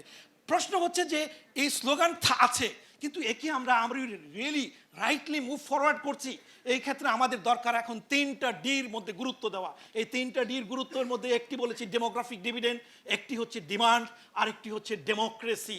এই 3 ডির মিনিংটাকে যদি রিয়েলাইজ করতে পারি তাহলে আমার মনে হয় এই রিয়েলাইজেশনে অ্যাকশন বাস্তবায়ন আসবে এবং আমাদের ডিমান্ড তৈরি হচ্ছে এবং এই ডিমান্ডের সাথে ডেমোগ্রাফিক ডিভিডেন্ড অপরচুনিটিকে ব্যবহার করতে হবে এবং rights and choices through democracy নিশ্চিত করতে হবে। এবং উইথ দিস কি মেসেজ ফর বাংলাদেশের জন্য এই মুহূর্তে বলবো, আপনারা জানেন 17,30,00,000 মতো মানুষ, যেটা লাস্ট সেন্সাসের ভিত্তিতে যদি হিসাব করে দেখি তাহলে এই মানুষগুলোর মধ্যে ইয়ত বলছি প্রতি 5 জনে 1 জন ইয়ত। It's a big number, it's a big challenge and also it's a big opportunities. So আমাদেরকে এখনই কাল্টিভেট করতে হবে how we can do move forward. আমাদের কাঙ্ক্ষিত লক্ষ্য হচ্ছে আমরা উন্নত দেশ হব 2041-এর মধ্যে, একই টাইমে আমাদের ডেমোগ্রাফিক ডিভিডেন্ডের সময়ও চলে যাবে ফার্স্ট ডেমোগ্রাফি। সো এই কাঙ্ক্ষিত লক্ষ্যে যেতে হলে এই কনফারেন্সের যে মূল থিম যে অ্যাক্ট, চেঞ্জ অ্যান্ড সাস্টেইন, আমাদেরকে অ্যাক্ট করতে হবে based on evidence and change করতে হবে যেটা হার্মফুল প্র্যাকটিস রয়েছে বা বিদ্যমান একে ইমপ্রুভমেন্টের জন্য, এবং এটাকে ধরে রাখতে হবে এই সাস্টেনেবিলিটির জায়গা থেকে। With this I would like to conclude my presentation. I think thank you very much and thank you for your thank you. Thank you so much Mainul sir. I think ওনাকে আসলে যদি আমি বলি যে সারাদিন সুন্দর করে প্রত্যেকটা তরুণ তরুণী এবং কিশোর কিশোরীর সাথে প্রত্যেকটা বিষয় খুব ইন্টারঅ্যাক্টিভ ওয়েতে বলার জন্য আমার মনে হয় এটা খুবই কম সময় হবে। তারপরেও থ্যাংক ইউ মাইনুল স্যারকে যে আসলে আমরা খুবই স্বল্প পরিসরে অল্প সময়ের মধ্যে আপনাকে এতটুকু সময় অ্যাকোমোডেট করার চেষ্টা করেছি। কিন্তু আমি একটা জায়গা আপনাদের কাছে মেসেজ যেতে চাচ্ছি, যেহেতু কি নোট প্রেজেন্টেশন, এটা পুরো 2টা দিনের কনফারেন্সকে আমাদের সামনে তুলে ধরা হয়েছে, রাইট? শোনা যাচ্ছে না তো? সামনে যারা বসে আছে মনে মনে চিন্তা করছে পেছনে নাকি সব ইয়ুথ অ্যান্ড অ্যাডোলেসেন্টস বসে আছে, কিন্তু ভয়েস শোনা যায় না। একটু শুনতে হবে, ওনাদেরকেও শোনাতে হবে, ওনারা আপনাদের কথা শুনতে আসছে। একটা প্রশ্ন, মাইনুল স্যার 3D এর কথা বলেছিল, মনে আছে? কার কার মনে আছে? একটা বলেন, একটা ডি দিয়ে কি ছিল? জোরে। Democracy. Second demand. Third demographic dividend. এই 3টা জিনিস, how these 3Ds are connected with the family planning and the SRHR, মানে which is a very big umbrella of SRHR, কিন্তু আমরা আসলে এত বড় জিনিসটাকে কিভাবে আস্তে আস্তে নিজেদের মধ্যে অ্যাজিউম করে নিব, স্পেশালি আমরা যারা ইয়ুথ এবং অ্যাডোলেসেন্টস আছি, আপনাদের জন্য আসলে 2 দিনের পুরো conference. So with that note, I would like to move to my next panel speaker, Dr. Mohammad Hassan. I'm sorry, Dr. Abu Said Mohammad Hassan. So Hasan ভাইয়ের কাছে যদি আমি আসলে একটু এভাবে তুলে ধরি যে আমরা যখন কি নোটের আলোচনাতে দেখছিলাম, মাইনুল স্যার বলছিলেন যে আমাদের চাইল্ড ম্যারেজ রেটটা হচ্ছে প্রায় 50% or 50.2% or sometimes up, এবং যেটার সাথে আসলে contraceptive discontinuation রেটটাও 37%, which is really very connected। এবং সব কিছুর মূলে যদি বলি আসলে চাইল্ড ম্যারেজটা কোনো না কোনোভাবে ইয়ুথ এবং অ্যাডোলেসেন্টসের এম্পাওয়ারমেন্ট, ইকোনমিক ডেভেলপমেন্ট সব দিক থেকে হ্যাম্পার করছে। So if I'm going to your position from the UNFPA, how the UN body is reporting and dealing with those adolescent and young ages, especially from their family planning choices, and how they are working to trigger out so that they can also access this family planning or SRH services from everywhere. So how the UNFPA is dealing with those things and how they are working with those things. Over to you. And I would like to please take remember about your time. I will keep it for 8 minutes. Okay, thank you, Thank you. Tasnia. Good morning. Assalamu alaikum, সবাইকে। শোনা যাচ্ছে পিছন থেকে, তাই না? Thank you. So professor Mainul ভাইয়ের প্রেজেন্টেশনের পরে তো আর আসলে কোনো টপিক মনে হয় আনটাচ থাকে না, আমার বলার মানে খুব বেশি কিছু নাই। তো যেটা আমি মানে বলতে চাই, এবং এখানে প্রফেসর মাইনুল ভাই কয়েকটা ইম্পর্টেন্ট কথা বলেছেন এবং কিছু টার্ম ইউজ করেছেন, সেগুলো আমি বলবো যে আপনাদের হয়তো অনেকেরই মাথার উপর দিয়ে গিয়েছে, but these terms are very much useful and important for all of you who are attending this today's conference. এবং you have to study, you have to read those points that he has mentioned in his presentation, especially সে বলছে যে 8-5 year প্ল্যানের কথা বলছে। 8-5 year plan সম্পর্কে আমরা এখানে যারা বসা আছি আমাদের সবাইকে জানতে হবে। 8-5 year প্ল্যান হচ্ছে বাংলাদেশ সরকারের, বা নট অনলি সরকার but as a whole Bangladesh কিভাবে কাজ করবে, কোথায় এগিয়ে যাবে সেটা লক্ষ্য নির্ধারণ করা আছে, এবং কি করতে হবে সেই লক্ষ্য অ্যাচিভ করতে গেলে সেখানে ডিটেইল বলা আছে যে কোন সেক্টরকে কীভাবে কাজ করতে হবে। তো সেটা আপনারা পড়তে জানতে হবে। যেমন আরেকটা হচ্ছে পার্সপেক্টিভ প্ল্যান। পার্সপেক্টিভ প্ল্যানটাও আমাদের সবাইকে জানতে হবে। উনি আরও অনেকগুলো টার্ম ইউজ করেছেন, যে ডেমোগ্রাফিক ডিভিডেন্ড। ডেমোগ্রাফিক ডিভিডেন্ডটা কি, একটা টার্ম শুধু মনে রাখলেই হবে না, এই টার্মের সারমর্মটা বুঝতে হবে, এটা আসলে কী মিন করে, এটা ডিটেলসটা একটু পড়াশোনা করে জানতে হবে। আপনারা গুগল করলেও এটা ডিটেলসটা পাবেন। তারপর unmet need for family planning. উনি বলছে যে পরিবার পরিকল্পনার অপূরণীয় চাহিদা, এটার মানেটা কি সেটা বুঝতে হবে। এবং আজকের এই কনফারেন্সটা 2 দিনের কনফারেন্স হচ্ছে totally conference on family planning. So family planning নিয়ে অনেক আলোচনা হবে। আনমেট নিড ফর ফ্যামিলি প্ল্যানিংটা কী সেটা ভালোভাবে বুঝতে হবে। এখন কামিং টু তাসনিয়াস কোশ্চেন, যে আমি এখানে আজকে রিপ্রেজেন্ট করছি United Nations sexual and reproductive health agency, UNFPA। তো আমরা যেটা 3-0 কথা বললো ডক্টর মাইনুল ভাই, 0 unmet need for family planning, 0 preventable maternal death and 0 harmful practices. তো এখন 0 আনমেট নিড ফর ফ্যামিলি, এই 3টা জিরোকে লক্ষ্য নিয়ে আসলে আমরা কাজ করি গ্লোবালি, এবং বাংলাদেশ সরকারের সাথে আমরা খুব ঘনিষ্ঠভাবে কাজ করি যে আগামী বাই 2020-30-তে বাংলাদেশ এই 3টা জিরো অ্যাচিভ করবে। এবং এই অ্যাচিভ করার জন্য UNFPA সহ অন্য যারা স্টেক হোল্ডার আছে সবাই আমরা একসাথে মানে কাজ করে যাচ্ছি। এই 3টা জিরোর মূল বিষয়টা একটু বোঝা দরকার, এই কারণে যে আমাদের 0 unmet need for family planning যখন বলি, unmet need for family planning হচ্ছে এইটা যে একজনের ফ্যামিলি প্ল্যানিং বা পরিবার পরিকল্পনার পদ্ধতি গ্রহণ করার যে তার চাহিদা আছে, সেই চাহিদাটাকে মিট করা হচ্ছে। মিট যদি আমরা করতে পারি তাহলে আনমেট নিডটা 0তে নামিয়ে নিয়ে আসতে পারবো। আনমেট মিট হচ্ছে যেটা আমরা মিট করতে পারি নাই, যাদের এখনও পরিবার পরিকল্পনার চাহিদা আছে বাট তারা চাহিদাটা পূরণ করতে পারছে না, কারণ হচ্ছে আনঅ্যাভেলেবিলিটি অফ কন্ট্রাসেপটিভস, অথবা যেই জায়গা থেকে কন্ট্রাসেপটিভ সাপ্লাইটা দেওয়া হয় সেটার অ্যাক্সেসিবিলিটি একটা হয়তো ইস্যু হতে পারে, অথবা মানে যদি সেখানে কিছু সোসাইটাল ইস্যু থাকতে পারে, কালচারাল ইস্যু থাকতে পারে। স্পেশালি একটা জিনিস আমি এখানে আজকে আলোচনা নিয়ে আসতে চাই, সেটা হচ্ছে যে অ্যাডোলেসেন্ট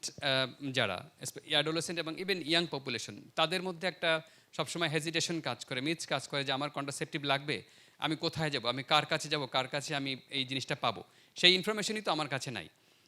আমার কাছে নাই ইনফরমেশন। আরেকটা হচ্ছে আমি যদি জেনেও থাকি, for our cultural practice and socio cultural behaviour, we are not freely about to talk about the contraceptive services, to meet, to go to the health facilities or go to the health providers. সেই জায়গাকে আমাদেরকে ভাঙতে হবে। এই যে silence একটা রয়ে গেছে সেটাকে আমাদেরকে ব্রেক করতে হবে, এবং এনশিওর করতে হবে যে তাদের যে চাহিদা অনুযায়ী তারা কন্ট্রাসেপটিভটা অ্যাভেলেবেল সব জায়গায় থাকবে, এবং সে যাতে তার চাহিদা মতো সেই চাহিদাটা সে পূরণ করতে পারে। আরেকটা হচ্ছে যে, এবং এখানে ম্যারিড এবং আনম্যারিডের একটা ইস্যু আছে। এখন বাস্তবতা তো অনেক আসলে চেঞ্জ হয়ে গেছে। আমাদের এখানে আগের হেলথ মিনিস্টার স্যার রুহুল হক স্যার আছেন, সে দীর্ঘদিন আমাদের হেলথ মিনিস্ট্রিতে নেতৃত্ব দিয়েছেন, এবং ওনার স্যারের আমলে অনেক কাজ হয়েছে। এবং আমাদের অ্যাডোলেসেন্টদেরকে নিয়ে adolescent health strategy, adolescent sexual and reproductive health strategy, maternal health strategy, অনেক কিছু এই স্যার যখন দায়িত্বে ছিলেন তখন আমরা করেছি। এখনও কিন্তু আমাদের অ্যাচিভমেন্টের অনেক জায়গা বাকি রয়ে গেছে। স্পেশালি যে জিনিসটা আমি আজকে আরেকটু হাইলাইট করতে চাই, যে আমরা অ্যাডোলেসেন্টদের কথা, এই আনমেট নিডের কথা যেটা আমরা বললাম, যেটা হয়তো কিছুটা কমেছে, বাট অ্যাডোলেসেন্ট গ্রুপ যারা, স্পেশালি মেরিড অ্যাডোলেসেন্ট, তাদের আনমেট নিডটা স্টিল হাই। তাদের পরিবার পরিকল্পনার ব্যবহার হার অনেক কম in general to the other reproductive age group. আবার আরেকটা হচ্ছে যারা আনমেরিড অ্যাডোলেসেন্ট, তাদের তো আসলে পাবলিক সেক্টর থেকে তাদের ফ্যামিলি প্ল্যানিংয়ের সার্ভিসে অ্যাক্সেসই নাই। কিন্তু বাস্তবতাটা কি, অনেক ক্ষেত্রেই তো অনেক সময় বিভিন্ন কারণে আনমেরিড অ্যাডোলেসেন্টরাও বা ইয়ুথরাও তারা তাদের কন্ট্রাসেপটিভের নিড থাকতে পারে। তো সেই নিডটাকে আমাদেরকে মিট করতে হবে, এবং সেটার জন্য আমাদের এমন একটা আমাদের একটা পলিসি এনভায়রনমেন্ট তৈরি করতে হবে যাতে তারা ইজিলি অ্যাক্সেস করতে পারে কন্ট্রাসেপটিভটা থ্রু মিট দেয়ার ডিমান্ড। এবং এইটা কেন দরকার সেটা আসলে আমরা বুঝতে হবে। যে আমরা ধরেন একটা মেয়ে যদি সে আনওয়ান্টেড প্রেগনেন্সি হয়, সে যে বয়সেরই হোক, যদি তার চাহিদা মতো সে প্রেগনেন্ট না হয়, তার কনসিকুয়েন্সটা হচ্ছে যে সে হয়তো সেই প্রেগনেন্সিটা কন্টিনিউ করবে উইদাউট হার ইন্টেনশন, আরেকটা হচ্ছে সে হয়তো অ্যাবর্শন করাবে। যদি সে কন্টিনিউ করে সেই প্রেগনেন্সিটা, একটা কাঙ্ক্ষিত প্রেগনেন্সি হলে পরে ফ্যামিলিতে যে পরিমাণের একটা কেয়ার থাকে, যে তারা উৎসাহ মুখর একটা পরিবেশ থাকে ফ্যামিলিতে, সবাই তার স্বামী থেকে শুরু করে তার শ্বশুর শাশুড়ি বাবা মা সবাই তাকে স্পেশাল কেয়ার করে, তার জন্য স্বাস্থ্যসেবার থেকে শুরু করে তার খাবার স্পেশাল খাবার দেওয়া, তার পরিমিত বিশ্রাম নেওয়া, অনেক যা যা করা দরকার সব কিছু কিন্তু করে যখন প্রেগনেন্সিটা কাঙ্ক্ষিত হবে। আর যেই প্রেগনেন্সিটা যদি অনাকাঙ্ক্ষিত হয় তখন কিন্তু সে সাইকোলজিক্যালি মেন্টালি ফিজিক্যালি নানানভাবে বিপর্যস্ত থাকে। সেইটার ইফেক্ট কিন্তু নবজাতকের মধ্যে পড়ে। তার যখন বাচ্চা হবে সেই বাচ্চাটা হবে ম্যালনারিশ, সে হবে অনেক রকমের কমপ্লিকেশন নিয়ে জন্ম নেবে। আর যদি মানে সেটা আরেক দিয়ে গেল, আর যদি সেটা সে মানে ট্রান্সমিট করে কি বলে অ্যাবর্শন হয়ে যায় বা এমআর বা অ্যাবর্শন যদি সে করায়, সেক্ষেত্রে বেশিরভাগ ক্ষেত্রে দেখা যাচ্ছে যে আমরা ট্রেন প্রোভাইডারদের কাছে না গিয়ে আনট্রেন প্রোভাইডারদের মাধ্যমে অ্যাবর্শন হচ্ছে। তো তার ফলে কি হচ্ছে, তার ফলে পোস্ট অ্যাবর্শন কমপ্লিকেশন ডেভেলপ করে। এটার একটা বড় কনসিকুয়েন্স হচ্ছে যে সে সারা জীবনের জন্য ইনফার্টাইল হয়ে যেতে পারে, সে আর কখনো বাচ্চা নাও হতে পারে তার নানান রকম মানে পিআইডি ডেভেলপমেন্ট করার ফলে, অথবা তার অন্য অন্য আরও অনেক রকমের কমপ্লিকেশন হতে পারে। এই সবগুলোর সাফারার কে? ওই মেয়েটা, কিন্তু যে মেয়েটা তার ইচ্ছার বিরুদ্ধে সে প্রেগনেন্ট হয়েছিল। সুতরাং আমাদের সবাইকে আসলে সচেতন হতে হবে, আমাদেরকে দায়িত্বশীল হতে হবে। আমাদের ডিসিশন যে এখানে এখন বলা হয়ে থাকে যে agency bodily autonomy, bodily autonomy হচ্ছে আমার বডি, আমার শরীর, আমার শরীরের এখতিয়ার এবং এর দায়িত্ব এবং এর জন্য যা যা করার সেটা আমার অধিকার। আমাকে ডিসিশন নিতে হবে যে আমি কখন প্রেগনেন্ট হব এবং আমি কখন সন্তান নিতে চাই, কতজন সন্তান নিতে চাই, কতদিন পরে পরে সন্তান নিতে চাই। সেইটা হচ্ছে বডিলি অটোনমি। সেই বডিলি অটোনমিটা এনশিওর করা শুধুমাত্র সরকারের একার পক্ষে সম্ভব না, ততদিন পর্যন্ত না আমাদের ব্যক্তি পর্যায়ে সচেতনতাটা তৈরি না হবে। আমাদেরকে প্রত্যেকে এখানে যারা আছেন সবাইকে দায়িত্বশীল হতে হবে এবং আপনার অধিকার আপনাকে নিশ্চিত করতে হবে। তো সেইটার জন্য আপনাদেরকে জানতে হবে এবং আমার মনে হয় এইটা একটা ভালো প্ল্যাটফর্ম যেখান থেকে আপনারা জানবেন। আর আরেকটা হচ্ছে যে আমরা সেক্সুয়াল অ্যান্ড রিপ্রোডাক্টিভ হেলথ নিয়ে যখন কথা বলি তখন রিপ্রোডাক্টিভ হেলথটাই মানে বেশিরভাগ ক্ষেত্রে অনেক আলোচনা হয়, বাট সেক্সুয়াল একটা হেলথ যে আছে এবং সেক্সুয়াল হেলথেরও যে একটা বড় ভূমিকা আছে through out hour reproductive life, সেইটা আমরা অনেক সময় মানে ইগনোর থাকে বা আনএক্সপ্লেন থাকে বা অথবা আনডিসকাস থাকে। আমার মনে হয় এখন একটা রাইট টাইম যখন আমাদের এখানে যারা স্পেশালি সেক্সুয়াল হেলথ কী সেটা সম্পর্কে আপনাদেরকে জানতে হবে, বুঝতে হবে এবং তারপরেই দেখবেন যে আপনাদের রিপ্রোডাক্টিভ লাইফটা অনেক মানে এনজয়েবল লাইফ হবে। কারণ এখন অনেক দেশে অনেক রকমের ক্যাম্পেইন অলরেডি শুরু হয়ে গেছে। যেমন আমরা জানি না যে ক্লাইটোরিসটা কী, মানে ক্লাইটোরিস একটা important organ of the sexual health. তো সেইটার ফাংশন কী, সেটা কী কাজ করে, সেগুলো নিয়ে আপনাদেরকে প্রপার ইনফরমেশন বা নলেজ থাকতে হবে, তাহলে you can also enjoy your reproductive life. এবং আরেকটা হচ্ছে যে যারা মেনোপজেল ওমেন, এখন আমরা এখানে যারা আছি আগামী 40 থেকে 45 বছর বয়স যখন হবে তখন অনেকেরই মিনিস্ট্রেশন সাইকেল বন্ধ হয়ে যায়। সেইটা একটা ট্রানজিশন পিরিয়ড, যখন শুরু হয় এবং যখন বন্ধ হয়ে যায়, দুইটা ইম্পর্টেন্ট পিরিয়ডেরকে মানে গুরুত্ব আছে, কিন্তু সে তখন কী রকম প্রিপারেশন লাগবে তার সেইগুলো জানতে হবে।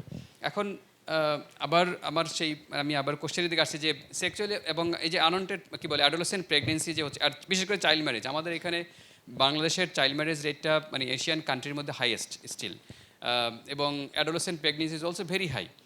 যে মেয়েটা বিয়ে হয়ে যাচ্ছে তার তো মানে বিভিন্ন সোসাইটাল প্রেশার, তার পারিবারিক সামাজিক প্রেশারের কারণে সে বিয়ের পরেই সে তার বাচ্চা নিতে বাধ্য হচ্ছে।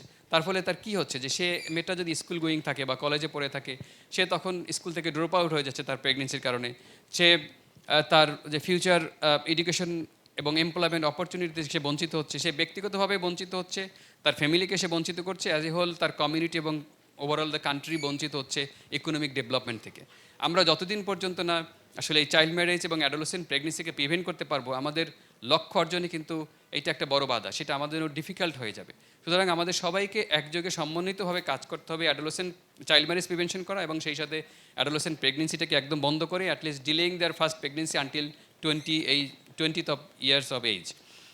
সেটার জন্য আমরা ইউএনএফপিএ থেকে বাংলাদেশ সরকারের সাথে কাজ করছি, স্পেশালি মিনিস্ট্রি অফ হেলথের আন্ডারে যে director general of health service এবং director general of family planning, স্বাস্থ্য অধিদপ্তর এবং পরিকল্পনা অধিদপ্তর, সেইখানে ওনাদের সাথে খুব ক্লোজলি কাজ করছে যে অ্যাডোলেসেন্ট হেলথ অ্যাকশন প্ল্যান যেটা আমরা তৈরি করেছে সেটার ইমপ্লিমেন্টেশনের জন্য সারা বাংলাদেশে কীভাবে ইমপ্লিমেন্ট করা যায় সেটার টেকনিক্যাল এবং ফাইন্যান্সিয়াল সাপোর্ট থেকে শুরু করে বিভিন্ন অ্যাক্টিভিটি আমরা মানে সাপোর্ট দিয়ে যাচ্ছি। Adolescent friendly health service establish করার জন্য আমরা ক্যাপাসিটি বিল্ডিং থেকে শুরু করে লজিস্টিক সাপ্লাই, এটা মানে গভর্নমেন্টের সাথে আমরা সহযোগিতা করছি এবং কাজ করে যাচ্ছি।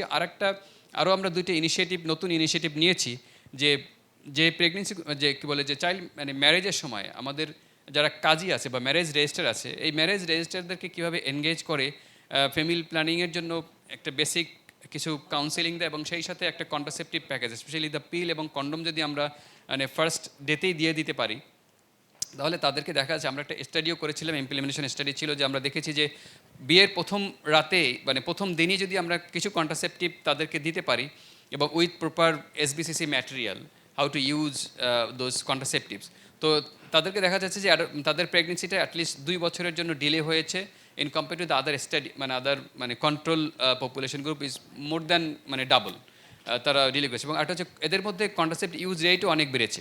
তো আমার মনে হয় এই ইনিশিয়েটিভটা গভর্নমেন্ট অলরেডি ওন করেছে এবং তারা তাদের ওদের অপারেশন প্ল্যানে ইনক্লুড করেছে এবং আমরা মনে করি যে এটা আমাদের একটা বড় সাকসেস। এবং এখন সময় আসছে যে নেক্সট সেক্টর প্রোগ্রাম ডেভেলপ হচ্ছে। বাংলাদেশ সরকার আগামী 5 বছরের জন্য স্বাস্থ্য পরিবার পরিকল্পনা নিউট্রিশন নিয়ে একটা পরিকল্পনা করছে। তো সেইখানে এই ইনিশিয়েটিভগুলো তারা ইনক্লুড করার প্ল্যান করেছে এবং আমরা যখন এইগুলো সারা বাংলাদেশে বাস্তবায়ন করতে পারবো তাহলেই কিন্তু আমাদের লক্ষ্য অর্জনে আমরা সফল হব। সবাইকে ধন্যবাদ। থ্যাংক ইউ হাসান ভাই। হাসান ভাইয়ের যদি পুরো বিষয়টাকে একটু সাম আপ করার চেষ্টা করি, কিছু চমৎকার তথ্য উঠে এসেছে, যেমন কিভাবে নিউলি ম্যারিড কাপলদের সাথে কী ধরনের ফ্যামিলি প্ল্যানিং কন্ট্রাসেপটিভ দেওয়া যায়, তাদের সাথে কিভাবে কাউন্সিলিংগুলো করা যায়, কী ধরনের কন্ট্রাসেপটিভস দেওয়া যায় এবং সাথে সাথে কী ধরনের SBCC ম্যাটেরিয়ালস আমরা প্রোভাইড করতে পারি, অ্যাডোলেসেন্টদেরকে এই বিষয়গুলোতে কীভাবে কাজ করতে পারি, UNFP বিভিন্ন জায়গায় গভর্নমেন্ট অ্যান্ড কমিউনিটির সাথে কীভাবে কাজ করছে, 5th সেক্টর প্ল্যানে কী ধরনের চেঞ্জ, কী ধরনের বিষয়গুলোকে ইমপ্রুভমেন্টের জন্য কাজ করছি, বেশ কিছু তথ্য আসলে আমরা সারাদিনে পেয়ে গিয়েছি।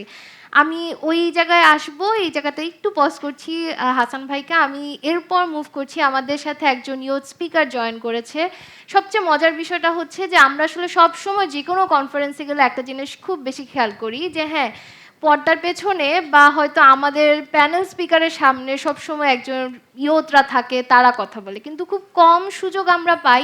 আমরা বারবার বলি যে inclusive participation, diversified participation, meaningful participation, জিনিসটা তখনই অর্থবহ হবে, তখনই মিনিংফুল হবে if we such a include a young person in the panel speaker, because Mitu is the volunteer peer leader, and she is working from one of the health facility with under the Director General of Family Planning, এবং সে যদি তার অভিজ্ঞতার জায়গা থেকে বলে, তার জার্নিটা থেকে শুরু করে বিভিন্ন চ্যালেঞ্জ, বিভিন্ন রেকমেন্ডেশনের জায়গাগুলো যদি তুলে ধরে, সেখানে সে পরিবার পরিকল্পনা অধিদপ্তর থেকে কী ধরনের সহায়তা পেয়েছে, আমাদের সাথে এই পুরো কাজটার মধ্যে সিরাকের থেকে সাহায্য কীভাবে পেয়েছে, আমাদের এখানে ডোনার ছিল পাথফাইন্ডার, USAID, তাদের কাছ থেকে সাহায্য পেয়ে কীভাবে পেয়েছে, এবং পাশাপাশি এই 3-4 জন পার্টনার নিয়ে আসলে কখনোই কোনো কমিউনিটির একটা কাজ সম্ভব না।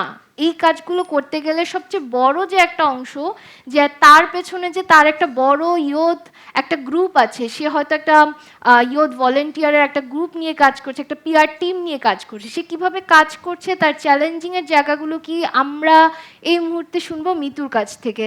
মিতুর, আপনার সময় হচ্ছে 5 মিনিট।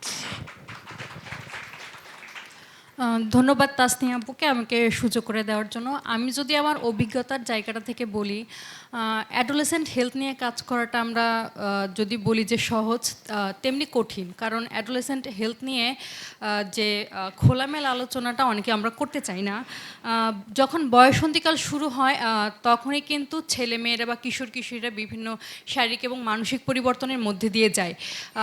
এই সময়টাই হচ্ছে তাদেরকে প্রস্তুত করে দেওয়ার জায়গাটা, যেইখানে নাকি হচ্ছে তারা বিভিন্ন সিদ্ধান্ত নেয়। এই সিদ্ধান্ত নেওয়ার জায়গাটা যাতে সহজ হয় সেই জায়গাগুলোতে আমরা কাজ করছি। এখন আমি হচ্ছে কাজ করছি ভলান্টিয়ার পিয়ার লিডার হিসেবে তেঁতুলছড়া ইউনিয়ন স্বাস্থ্য এবং পরিবার কল্যাণ কেন্দ্রে প্রায় 2.5 বছর যাবৎ। সময়টা কিন্তু খুব কম না। যে সেন্টারটাতে আমি বসি সেইটার অবকাঠামোটা আরেকটু উন্নত হলে হয়তো আমরা আরও সার্ভিসটা আরও বেটার করতে পারতাম।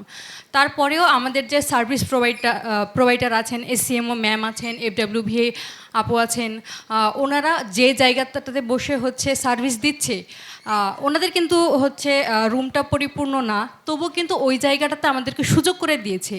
তাদের কিন্তু হচ্ছে প্রয়োজন ছিল না আমাদেরকে হচ্ছে সাহায্য সহযোগিতা করার জন্য, কিন্তু আমাদেরকে সেই সুযোগটা করে দিয়েছে যাতে আমাদের নলেজটাও বৃদ্ধি পায় এবং পাশাপাশি কিশোর কিশোরীদের স্বাস্থ্য নিয়ে আমরা কাজ করতে পারি। আমরা তাদের সাহায্য সহযোগিতায় বিভিন্ন স্কুল ক্যাম্পেইন করতেছি, তারপরে হচ্ছে কমিউনিটি ক্যাম্পেইন করছি। সেখানে আমরা SRHR নিয়ে কথা বলছি, অ্যাডোলেসেন্টদের হেলথটাকে যাতে ইমপ্রুভ করা যায়। এতে করে দেখা যায় কি যে তারা যেই সব জায়গাগুলোতে কথা বলতে পারতো না, তারা এখন কথা বলছে। কিশোর কিশোরীরা স্বাস্থ্য কেন্দ্রগুলোতে আসছে কারণ তারা একটা নির্ভরযোগ্য জায়গা খুঁজে পেয়েছে, যেখানে গেলে অ্যাটলিস্ট হচ্ছে সমমনা যারা আছেন, মানে আমরা আছি এইখানে, আমাদের সাথে তারা মন খুলে কথা বলতে পারছেন। নির্ভরতার জায়গা তারা পেয়েছে বলে হচ্ছে সহজ হয়েছে। এদিক থেকে কি হয়েছে যে শুধুমাত্র কিশোরীরা না, কিশোররাও সেবা নিতে আসছেন। এবং একটা সময় দেখা যেত কি যে পরিবার বা অভিভাবক হচ্ছে নিয়ে আসতে হতো হচ্ছে তাদের সেবা নেওয়ার জন্য। এখন এই জায়গাটা হচ্ছে আর লাগছে না। কিশোর কিশোরীদের স্বাস্থ্য উন্নতিকরণের জায়গা থেকে সরকার এখানে খুব ভালো ভূমিকা পালন করছে, এবং পাশাপাশি যে সার্ভিস প্রোভাইডার আছে ওনারা আমাদেরকে সাহায্য করছেন। এই জায়গা থেকে তাদের প্রতি আমি কৃতজ্ঞতা জ্ঞাপন করছি। এবং আমি চেষ্টা করছি যে কিভাবে, বা আমার যে সহযোদ্ধারা আছে কিভাবে হচ্ছে এই সার্ভিসটাকে আরও বেটার করা যায়।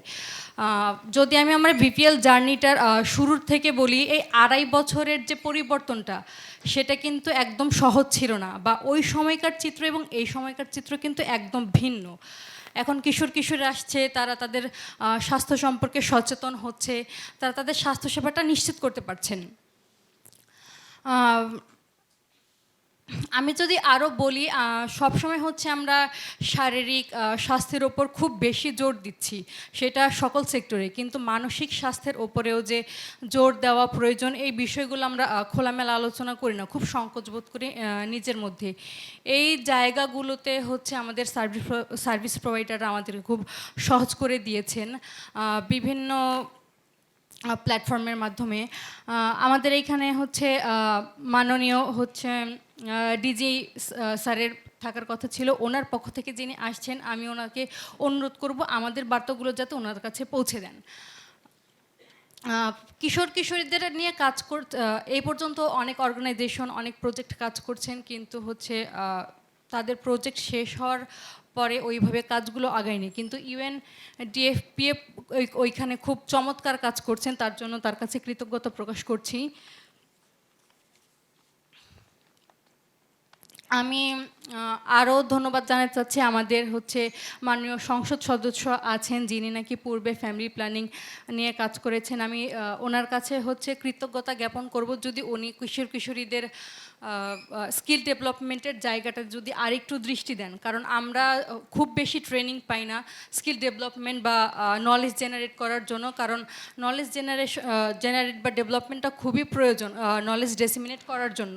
এই জায়গাটাতে যদি মহোদয় আমাদেরকে খুব সাহায্য সহযোগিতা করেন, সেই ক্ষেত্রে হচ্ছে ওনার প্রতি আমরা কৃতজ্ঞ হব।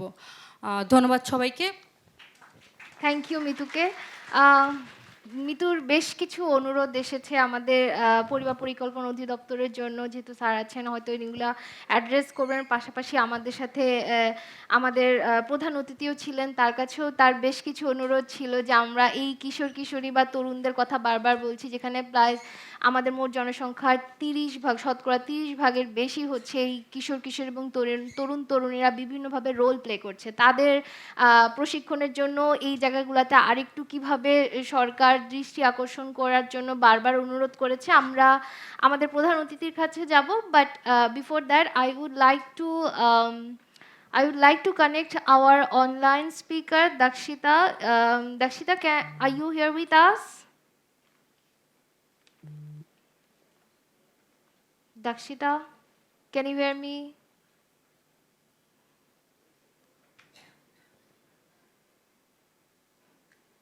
Dakshita here? Dakshita, can you hear me?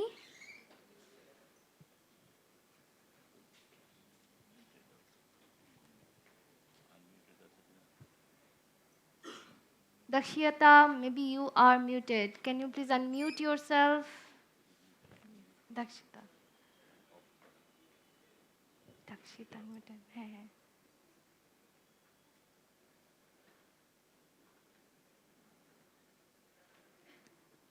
I would like to request the IT team to send a message to Dakshita.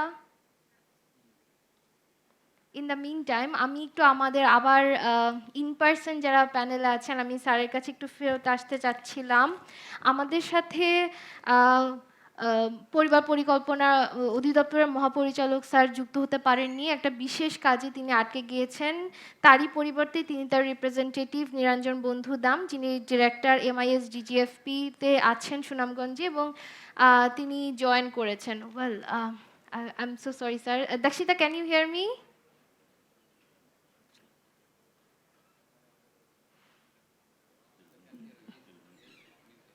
Dakshita, you are muted. Oh. Very well. Yes. Can you hear me now? Yes. Okay, thank you so much. So I would like to just connect some of the points from the panel speakers, and one of the youth speaker is also there, who tried to come up with the how youth and adolescents are very connected to grow up and scale up their programs and their skill building for the family planning and SRHR issues. As you are playing very vital role with the FP 2030 platform, you are connected with the civil society organizations and you are also connected with the government officials. So you have already FP 2030 commitments, you are also connected that how you are going to implement. So regarding with those, the FP 2030 commitments and also aligned with some of the points from the Dr. Hassan said that they are also connecting to the ICPD 30 plus commitment, which is 3 zeros. And there are also some APPC commitments that is happening from the next November in Thailand. So with those, all of the global commitments, there are one vital point is young and adolescent integration, because this SRHR is not only for the also a part of women or other things, because young people must be know about their own choices of the family planning and SRHR, and you are really very playing vital role to make it accountable and do the global advocacy for ensuring the family planning choices for the youth and adolescents. So I would like to take your attention that how you are taking role about this FP 2030 commitments finalization, because you are very committed with those things. You means the FP 2030 part.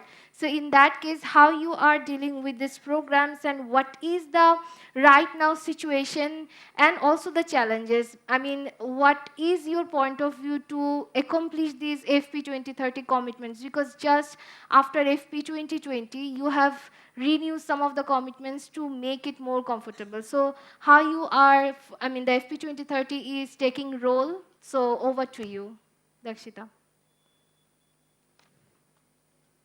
Thank you very much. First of all, thank you for inviting me for this very vital conference, and congratulations on having the conference for the 8th consecutive time. I'm sure it's not an easy task to have a conference of this scale continuing for several years, including during the time of the COVID-19 pandemic. So thank you for all the organizers, including the donors of the conference and the honorable speakers.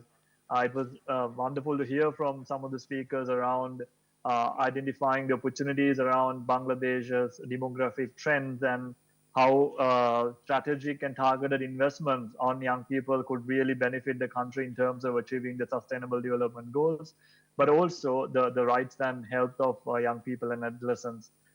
So my name is Dakshita Vikramaratna. I work as a senior technical lead, advocacy, accountability, and partnership for the Family Planning 2030 Asia and the Pacific Hub. Our hub is based in Malaysia, Kuala Lumpur. I am a Sri Lankan, so I'm close to our South Asian brothers and sisters. We share the same interest towards cricket and food and so many wonderful things. But I moved to Malaysia for my work, and we are based in Malaysia. So I thought I will take this opportunity to introduce some of the work we have been doing as FP 2030 in the Asia and the Pacific region, and then also to talk a bit more about what the moderator asked from me around the placing adolescents and youth strategically through our work through the commitment making process. I would kindly request the organizing team to start sharing my slides if that's possible.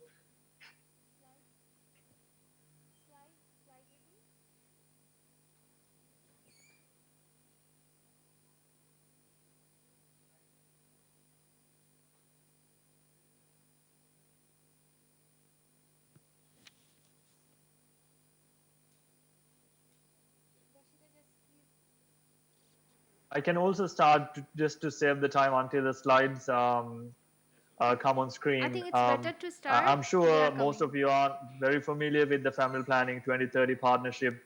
It's a global partnership on family planning, and as someone said earlier, we started in 2012 in the London summit on family planning, and then we had a big target of reaching out to 120 million women and girls to provide modern contraceptive access to them. And that was our goal till FP 2020, till 2020. And then in 2020, we decided to renew our focus and relook at the FP 2030 until 2030 to look at the Sustainable Development Goals agenda, aligning ourselves to that as well. And our more of a quantitative focus of 120 million women and girls, we changed it to a more qualitative focus in terms of improving modern contraceptive access to all women and girls around the world, not just limiting ourselves to women and girls living in the low middle income countries. Doesn't mean that we are not having a strong focus on low middle income countries. We do, but that also means that we have opened up the partnership for any country, any civil society organization based in anywhere in the world to join the global partnership. If you move to the next slide, we are the only FP 2030 is special because we are the only global partnership which solely focus our attention on family planning. And this singular focus allows us to bring together the widest possible range of partners across different disciplines and sectors, while still situating family planning at the crossroads of global health, development, and gender equality agendas. And if you go to the next slide, very briefly, what do we do as FP 2030? We mobilize and drive commitments at all levels. So the commitments are coming from community level to global level. We currently support commitments from all 5 regions across the world. We have changed our structure from Washington, D.C. based secretariat to 5 different regional hubs. So I speak on behalf of Asia and the Pacific Regional Hub. Similarly, we have 4 other regional hubs. We have 2 hubs in Africa, 1 hub in Latin America and the Caribbean, and another hub in North America and Europe region. And we support our work in English, Spanish, and French, catering to the local needs coming from communities living across the world. And then we also do we are very strong in terms of our data and evidence because we drive our policies and programmatic support based on evidence. We call ourselves a one-stop shop for family planning data and analytics. We pull data from demographic and health surveys, multiple indicator cluster surveys. We have a performance monitoring and evaluation working group. And this data is then analyzed through the family planning estimation tool. And then all this data is easily accessible for policymakers and programmers around the world in terms of designing and developing their programs. We also work with civil society organizations and young people in terms of holding the decision makers to account. When the countries make commitments, when private sector organizations, when civil society organizations make commitments, we work with them in terms of holding them to account through our advocacy and accountability support. We also, our final point is that collaborate and convene, and this I think is one of the biggest strengths of the partnership, where we, as FP 2030, we host several key meetings throughout the year to foster cross-country and regional collaborations. And we are, someone spoke about, I think, a colleague from UNFPA, Dr. Hassan, spoke about the APPC, and at the APPC as FP 2030, we are looking forward to doing something, a similar cross-country regional collaborative event, which we would let our focal points and our partners know in Bangladesh, and all of you will be invited to that event as well. Moving on to the next slide, as the moderator shared earlier, that it was important at a youth family planning conference to have a young person as a panelist. So similarly, we have changed our decision-making structures as well. And we are one of the very few organizations where we have young people sitting at our board. Our board is consisted of people from diverse backgrounds coming from different countries, and includes representatives from youth organizations, CSOs, donors, and other partners as well. This is something I spoke to you earlier about, where the 5 different regional hubs are place, and the hub in Asia and the Pacific covers countries from Central Asia, South Asia, Southeast Asia, East Asia, and the Pacific. As I said, our hub is hosted by the International Planned Parenthood Federation office in Malaysia, which is the regional office for the East, Southeast Asia, and Oceania region. And we look forward to working closely with all colleagues from Bangladesh, particularly the Your Country Engagement Working Group and other youth partners, to really support Bangladesh in terms of achieving your family planning commitments. So very quickly coming into what meaningful youth partnership means to us. And as you know that we have identified engaging young people and adolescents as one of the high impact practices. We call them HIPs. And we call it a high impact practice because by engaging adolescents and youth into programs and policy processes, the impact we could generate is extremely high without compared to not including them in the process. And for us, the true partnership of engaging young people means that it is inclusive, it is intentional, it is a mutually respectful partnership between adolescents and young people and the adults who are part of the partnership. And in this partnership, we really work towards sharing that power between all of us, and the contributions made by young people and are valued, and their ideas, perspectives, skills, and strengths are integrated into the design and delivery of those programs. So we truly make a conscious effort in terms of engaging young people through our policies and processes. We are very deliberate in terms of building youth partnerships in sexual and reproductive health, because we understand that it requires involving a diverse set of young people in decision-making processes. We also know that there's tokenism in engaging youth and adolescents, so we really need to engage diverse set of young people coming from different intersectional communities, not limiting to people who could only speak a particular language or only living in a particular geographical location who have access to information. But we truly need to make an effort in terms of engaging people who are in the margin, who might not necessarily have that access. And we believe that it recognizes young people as experts in their own lives and promotes their participation in developing and implementing policies and programs. Because at the end of the day, when we talk about adolescent youth sexual and reproductive health and rights, it's actually something affecting young people. So we cannot design policies and programs without engaging them and listening to them. FP2030 is committed to working in partnership with adolescents and youth and their allies to improve the adolescent and youth sexual and reproductive health outcomes. Professor Mainul was speaking about this, Dr. Hassan was speaking about this. And in the context of Bangladesh, we mainly in terms of SRHR outcomes, we need to reduce the rates of early pregnancy. We need to reduce unsafe abortions and childbearing.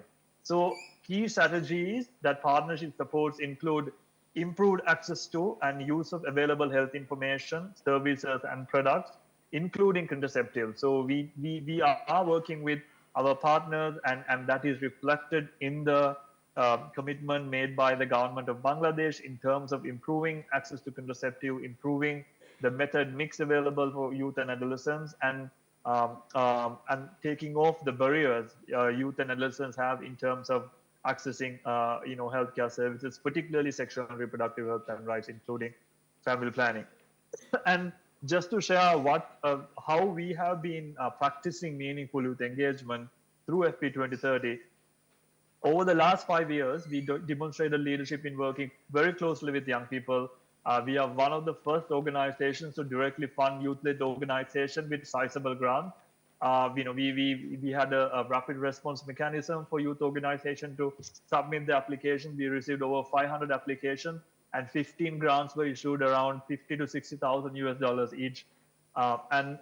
Furthermore, we led some of the most innovative and game-changing work by providing leadership role for young people. As I said earlier, the reference group, which was the previous governing structure. We had a transition oversight group with the participation of young people when FP2020 was transitioning to FP2030. In the current governing board, we have 4 young people. We have young people present at the performance monitoring and evaluation working group, and we engage young people constantly in our communication and rebranding process as well. If we go to the next slide, I can speak a little bit more about what we have been doing from a strategic point of view in FP 2030. It's a slide which calls adolescent and youth strategy. If you can kindly request the logistics team to move the slides. Next slide. Next slide, please. Next slide, please. The next one. Yes. So we as FP 2030, identified the importance of engaging young people and adolescents meaningfully, but we also understand that despite all the significant effort, the most partners are aware that the young people's needs still need to be met. So that's why FP 2030 is going to actively work with our partners in terms of finding long-lasting solutions, mainly to chronically stagnant or high adolescent fertility. Because we understand that adolescent fertility is an important point for many countries, particularly in the Asia and the Pacific. From looking at a region, there are multiple countries who are facing low fertility trends, where the population growth has declined, where some countries like Bangladesh, the fertility rates are still high. So it's important to find the balance between the two for us as an organization, and how we can, in this complex situation, engage adolescents and young people meaningfully in terms of designing and developing policies. Most partners we work with believe they should work more collaboratively with young people to find answers, as they now broadly understand why they need to work with young people. But they often do not understand the how part. So for us to know the how part, we need to constantly engage young people more meaningfully. So that's why FP 2030 is going to develop adolescent and youth strategy, which is already in draft stage. And we did this with engaging youth partners in multiple countries. And this strategy will be launched later in the year. The strategy is rooted in recognizing adolescents and youth profound influence. And it's going to talk about a multifaceted approach in terms of meaningful youth participation, collaboration, and integrating youth perspectives into programming. And I will quickly talk about the 4 objectives of the strategy before moving on to the next slide. First, we are going to talk about, we are going to model equitable and diverse youth partnerships.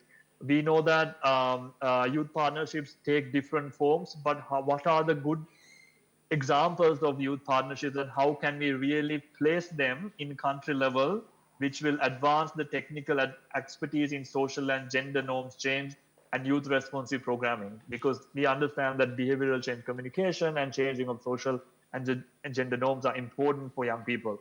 We are also going to see how we could institutionalize sustainable partnerships. It's not just about a one-off thing, but how can we truly make these partnerships with the young people more sustainable through national structures and systems. We are also going to look at, in the third objective, the nurturing capacity for equal participation. How can we really build the skills, talent, and capacity of adolescent and youth and other marginalized communities, so that they are acknowledged as equal partners within SRHR communities of practice, not just as beneficiaries, but how can they be equal partners? We understand there's a big capacity building need for young people, particularly in the countries of South Asia. So we are going to explore how can we conduct more training for youth focal points in our countries on various SRHR subjects based on need assessments. How can we conduct more regional workshops, which can serve as a platform for additional capacity building for youth leaders coming from national level to the regional level? How can we establish a focal point mentoring program with global focal point structures, where youth focal point could be provided more opportunities to work with senior focal points in terms of learning and sharing or co-creating things? And how can we actually engage youth focal point alumni who already gone through that process to ensure that knowledge transfer takes place when new young people are coming on board? We also, in the fourth objective, we are going to catalyze investment in SRHR programs. We have a donor engagement working group at the global level. So we are going to work with the closest partners to us, the USAID, Foreign Commonwealth and Development Office, UNFPA, and Bill and Melinda Gates Foundation, but also reach out to other global donors who are flying the flag of meaningful youth engagement in SRHR. And finally, the last objective is also to advocate for policy reform. I picked up that be part of this process. How can we provide technical assistance to government partners in Bangladesh to talk about high impact practices within the policy framework, so that from whatever you are investing, that you get better returns. So if you can quickly go to my next slide, and I'm going to wrap up quite soon because I understand the time is limited. If you can go to the slide which talks about the focal point structures. Next slide, please. Next slide, please. I spoke about FP2030 commitment. Next slide. Next. Next. Yeah. So here I just wanted to, if you can go to the previous slide just for a minute. I just wanted to highlight and recognize the leadership of Bangladesh in terms of making renewing your family planning 2030 commitments. These are the countries which have made FP 2030 commitments so far, and the countries in green are the countries in the Asia and the Pacific region. So Bangladesh has been a key driver and a leader in the Asia and the Pacific region in terms of reviewing your commitment and making sure that your family planning policies are reflecting the journey towards 2030 and the sustainable development goals. Along with Bangladesh, we have India, we have Indonesia, Kyrgyz Republic, Nepal, Pakistan, and the Philippines. And in the near future, the Laos, PDR, and Vietnam are also going to make their FP 2030 commitments. And we are in process with many countries in terms of making and renewing their commitments as well. So last slide is actually going to be a brief snapshot of how we directly work with young people at the country level. We have a focal point structure. It's a country-owned, country-led partnership, and in each commitment-making country, these focal points are the driving force in terms of making sure that commitment is implemented and achieved. So we believe that the focal points are the cornerstones of the FP 2030 partnership, and we, as in every country, we have a youth focal point, which plays a critical role in terms of making sure that the government is on track in terms of achieving the commitment, but the youth focal point will also engage with other young people in Bangladesh in terms of getting their ideas, getting their input in terms of putting them into the national policy frameworks and programming. So we are very glad that Bangladesh is taking this leadership in terms of engaging young people continuously through these conferences, through the engagement with the Ministry of Health and the other civil society organizations and UNFPA. And just to wrap up, I also like to say that we closely work with UNFPA in terms of the ICPD plus 30 process, and we will be present at the Asia and the Pacific Population Conference, and we look forward to working with the government partners and CSO and youth partners attending APPC. And in fact, I'm sure Shaikat could share it later that we are going to propose to host a side event with the leadership of the government of Bangladesh as well to talk about the meaningful youth engagement and rights-based family planning during the Asia and the Population Conference. So we look forward to hearing from the colleague from Bangladesh, and I wish you all the best for the rest of the conference. Thank you very much. Thank you so much, Dakshita. First of all, I would really like to thanks to you because you just waited a long time for opening this session and all the things. Thank you so much for joining us.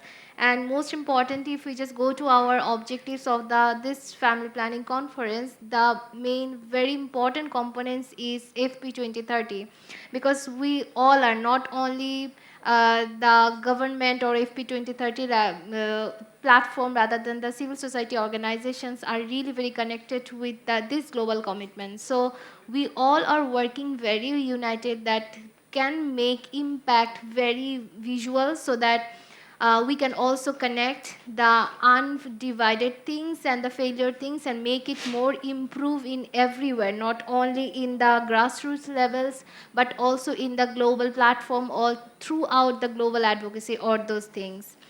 Thank you so much again, Dakshita, for joining. In the meantime, I would like to move to my next panel speaker. আমাদের সাথে আজকে পরিবার পরিকল্পনা অধিদপ্তরের মহাপরিচালক sir join করার কথা ছিল, কিন্তু একটা বিশেষ কারণে এবং উনি খুবই দুঃখ প্রকাশ করেছেন যে আমাদের সাথে আজকে থাকতে পারেনি।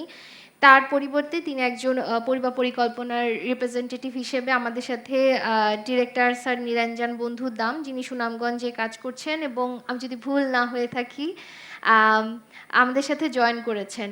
আমি যদি একটু পরিবার পরিকল্পনা অধিদপ্তরের দিকে তাকাই, স্পেশালি এই ফ্যামিলি প্ল্যানিংয়ের জায়গাটাতে আসলে পরিবার পরিকল্পনা অধিদপ্তর সিভিল সোসাইটি অর্গানাইজেশনসগুলোর সাথে সাথে ইউএন বডি এবং মোস্ট ইম্পর্ট্যান্ট হচ্ছে বর্তমানে কিশোর এবং তরুণীদেরকে আসলে অন্তর্ভুক্তিকরণের কাজ করছে, যার সবচেয়ে বড় প্রমাণ হচ্ছে আমাদের সাথে আজকে একজন ইউথ স্পিকার হিসেবে মিতু আছে, যেখানে আপনাদেরই হয়তো একটা সেন্টারে সে তার কিছুটা সময় কাজ করছে। হয়তো একজন তরুণী বা কিশোরী যখন আসলে এই সময়টাতে হয়তো তার আড্ডা দেওয়া বা অন্য একটা কাজে বা হয়তো ফেসবুকিং করা, সোশ্যাল মিডিয়াতে কাজ করা বা অন্য কোনো কাজের সাথে ইনভলভ হওয়ার কথা ছিল, সেখানে সে তার একটা গুরুত্বপূর্ণ সময় স্বেচ্ছাসেবীর সাথে কানেক্ট করতে চাচ্ছে। সে চাচ্ছে যে সে তার সময়টাকে কাজ করতে এবং আরও বেশি এটাকে ইম্প্যাক্টফুল করতে। আমি এই জায়গাটা থেকে যদি বলি, এই তরুণীদের ইনভলভমেন্টের মাধ্যমে পরিবার পরিকল্পনা অধিদপ্তরের কী ধরনের অ্যাচিভমেন্টের জায়গাটা আপনারা গত কয়েক বছর দেখছেন এবং সেটা আসলে আমরা কীভাবে আমাদের FP2030 কমিটমেন্টের সাথে বা সামনে যে ICPD 30+ কমিটমেন্টসের কথা বলছি এগুলোর সাথে আমরা কীভাবে কানেক্ট করতে পারি, আপনি যদি স্যার সেই জায়গাটাতে আপনার স্পিচটা তুলে ধরতেন। এবং আমি আপনাকে মাইক দিচ্ছি স্যার, যদি 6 মিনিটে আপনার স্পিচটা একটু সংক্ষিপ্ত করতেন। ধন্যবাদ। ধন্যবাদ। আজকে আমাদের মাঝে আমি দেখতে পাচ্ছি স্যার রুহুল হক স্যারকে, যার সাথে আমি আগে কাজ করেছি। স্যারকে ধন্যবাদ জানাচ্ছি, আপনাকে দেখে ভালো লাগলো স্যার। এছাড়া আমাদের সাথে ডক্টর হাসান, ডক্টর মাইনুল আসছেন, তারা খুব গুরুত্বপূর্ণ কিছু পয়েন্টস তুলে ধরেছেন। আমার সময় যেহেতু কম, আমি একেবারেই খুব মানে পয়েন্টেড ওয়েতে কথাগুলো বলবো। প্রথমত হচ্ছে ফ্যামিলি প্ল্যানিংয়ের যে যাত্রা শুরু হয়েছিল, সেই অ্যানালগ সিস্টেম থেকে কিন্তু আমরা অলরেডি একটা ডিজিটাল প্ল্যাটফর্মের বাংলাদেশে এখন বসবাস করছি। অতএব ডেফিনেটলি আমাদের যে ফোকাস, আমাদের যে ধারণাগত বিষয়গুলো, এগুলো চেঞ্জ হবে। আমি যদি একটু জাস্ট একটা ডেটার দিকে একটু নজর দিই, BDHS 22-তে যদি আপনি দেখেন যে আমরা ধরেই নিছিলাম যে CPR বা MCPR বাড়লে TFR কমবে। আমরা ধরেই নিছিলাম যে আনমেট নিড যেখানে কম থাকবে সেখানে TFR কমবে, কিন্তু এটা কিন্তু ভুল প্রমাণিত হয়েছে। সিলেট এবং ময়মনসিংহের তুলনা যদি আমরা করতে চাই, দুইটা ডিভিশন যদি একটু ডিটেইলে দেখতে চাই, দেখা যাবে যে ওইখানে সিলেটের আপনার MCPR 44 আর ময়মনসিংহের MCPR 59। তারপরেও একটা ময়মনসিংহের TFR 2.7, সিলেট কিন্তু 2.3-তে চলে আসছে। তার মানে কি, এমনকি আনমেট নিডেও যদি যান তাহলে দেখবেন যে ময়মনসিংহের 8.1%, সিলেটে 13.1%। তাহলে এই ক্ষেত্রেও দেখা গেল যে আমার TFR 2.7 ময়মনসিংহে আর সিলেটে 2.3। এটা দিয়ে আমি জাস্ট এটুকু শুধু বোঝাতে চাচ্ছি যে প্রথাগত ধারণার বাইরে চলে আসতে হবে। আমরা যে কোরিলেশনগুলো করে রাখছিলাম যে TFR CPR একেবারে বড় বড় কোরিলেটেড জায়গাগুলোতে কাজ করলেই অটোমেটিক TFR কমবে, CPR বাড়লে, এই জায়গাটাতে আমরা আসলে নাই। এইখানে অনেকগুলা একটু লেস কোরিলেটেড ইন্ডিকেটরগুলো চলে আসছে, যেমন ওয়ার্কিং ওমেন কত পার্সেন্ট, আর আর্লি ম্যারেজ, আন্ডার 18 আন্ডার 16 কত পার্সেন্ট, এডুকেশনাল লেভেলটা কী অবস্থায় আছে, অনেক বিষয় এখানে চলে আসছে। তো আমরা যেটা চাচ্ছি, আমি যেহেতু ডাইরেক্টর MS ডাটা নিয়ে একটু কথা বলতে বেশি পছন্দ করি, আমরা যেটা চাচ্ছি একেবারে ডাটা ড্রিভেন, একেবারে আমাদের যে লোকাল প্ল্যানিংটা সেটা সেইভাবে না করলে আসলে জায়গায় পৌঁছতে পারবো না। আমরা যতই ইফোর্ট ময়মনসিংহের CPR আর এর বিষয়ে দেই না কেন, তাহলে তো আমার TFR-এর উপর ওই প্রভাবটা বিস্তার করবে না যদি আমরা আদার ইন্ডিকেটরগুলোর উপর কাজ না করি। অতএব আমরা সেটাই চেষ্টা করতেছি যে একদম ডেটা ড্রিভেন একটা পলিসি লেভেলে নিয়ে যাওয়ার জন্য, যাতে আমরা লোকালি এবং ন্যাশনালি একটা ভালো পলিসি করতে পারি। আমি আজকে অ্যাডোলেসেন্টের জন্য যেটা বলবো, যেটা আমাকে প্রশ্ন করা হয়েছে, আমরা কিন্তু অ্যাডোলেসেন্টের ব্যাপারে আমাদের ফ্যামিলি প্ল্যানিং একেবারে ফোকাসড, এবং আমরা এটা ন্যাশনাল লেভেলে ডিল করি এবং আমরা কাজ করি এই বিষয়ে অনেক আগে থেকে। অ্যাডোলেসেন্টদের বিষয়ে এটা তো সবাই জানেন যে এইখানে যদি আমরা ভালোভাবে কাজ করতে পারি, অনেকগুলো কাজ কিন্তু হয়ে যায়। প্রথমেই যদি আমরা মনে করি যে আজকের যে অ্যাডোলেসেন্ট আছে তারা যদি তাদেরকে যদি আমরা তাদের ফোকাসড হতে পারতাম, তাদের কাছে পৌঁছতে পারতাম, আমরা এইখানেও অনেকটা অ্যানালগ সিস্টেমের মধ্যে চলে আসছে যে তাদের পার্সোনালি যোগাযোগ করতে হবে, আসতে হবে, কিন্তু তারা তো আসলে অসুস্থ না, তারা আমার সেন্টারে আসতে চায় না, এটাই বাস্তবতা। সে তো নিজেকে অসুস্থ মনে করে না, বা তার কোনো সাইকোলজিক্যাল কাউন্সেলিং আছে বলেও সে মনে করে না। আমি দীর্ঘদিন মাঠ পর্যায়ে কাজ করেছি, আমি দেখেছি তারা মনে করে যে সে সবচেয়ে ভালো বোঝে, অতএব তার আর বুঝদার লোকের কাছে যাওয়ার কোনো দরকার নেই। এরকম একটা পজিশন কিন্তু একটা অ্যাডোলেসেন্টের মনে থাকে। তো সেই জায়গা থেকে তাকে যে আমরা কাউন্সেলিং করতে নিয়ে আসবো, কী প্রক্রিয়া নিয়ে আসবো, সেখানেও আমি মনে করি যে তাকে ফিজিক্যালি আসতে হবে, নট নেসেসারিলি। আমরা যদি মোবাইল ফোন অ্যাক্সেস বা ইন্টারনেট অ্যাক্সেসের ক্ষেত্রে দেখি, প্রায় 67% মোবাইল অ্যাক্সেস কিন্তু অ্যাডোলেসেন্টদের মধ্যে আছে, এবং ন্যাশনালি যদি আপনি অন্যান্য টোটালি দেখেন 97%-এর উপরে মোবাইল অ্যাক্সেস আছে, ইন্টারনেট অ্যাক্সেস আছে প্রায় 60%-এর উপরে। এই জায়গাগুলোতে আমাদের এখন একটু ফোকাস করার দরকার আছে বলে আমি মনে করি। তারপরে সামাজিক যে যোগাযোগ মাধ্যমগুলো আছে সেগুলোতে আমরা করতে পারি। আর সবচেয়ে বড় কথা, আমরা যেটা আসলে টার্গেট করি, যতগুলো টার্গেট আমরা এখানে বলি না কেন, আমাদের মূল টার্গেট কিন্তু আমরা 30-এ মধ্যম আয়ের দেশে যাব, 41 একটা উন্নত রাষ্ট্রে পরিণত হব। সেই জায়গাতে আজকের অ্যাডোলেসেন্টটা হচ্ছে সবচেয়ে মানে দামি একটা সম্পদ আমি মনে করি। আজকের এই অ্যাডোলেসেন্ট যদি আমরা ভালোভাবে তাদেরকে কাউন্সেলিং করতে পারি, তাহলে সে নিজে সুস্থ থাকবে, একটা ভালো মা বাবা হবে। তার আমাদের যদি দেখেন না, আপনার যদি ইনস্টিটিউশনাল ডেলিভারি এবং হোম ডেলিভারি, এখনও 34%-এর উপরে বেশি আমাদের হোম ডেলিভারি, তাহলে হোম ডেলিভারি যদি হয়, তাহলে সেখান থেকে তো আপনি একটা ভালো হিউম্যান বিং পাবেন না, আপনি তো ওইখানে অনেক রিস্কি জায়গাতে আপনি জন্মগ্রহণ করতেছেন। অতএব সেখান থেকে আপনি একটা মেধাসম্পন্ন সুস্থ একটা মানব শিশু পাবেন না হয়তোবা।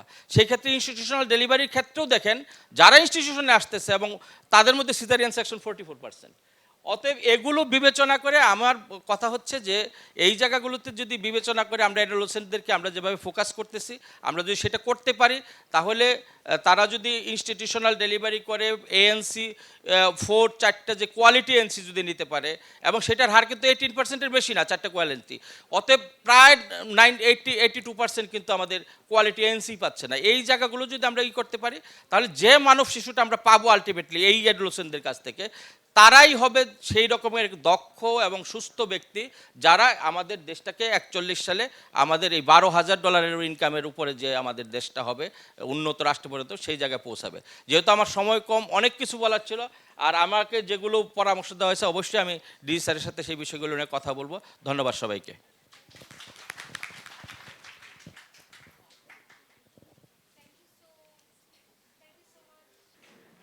Hello, okay, thank you so much sir.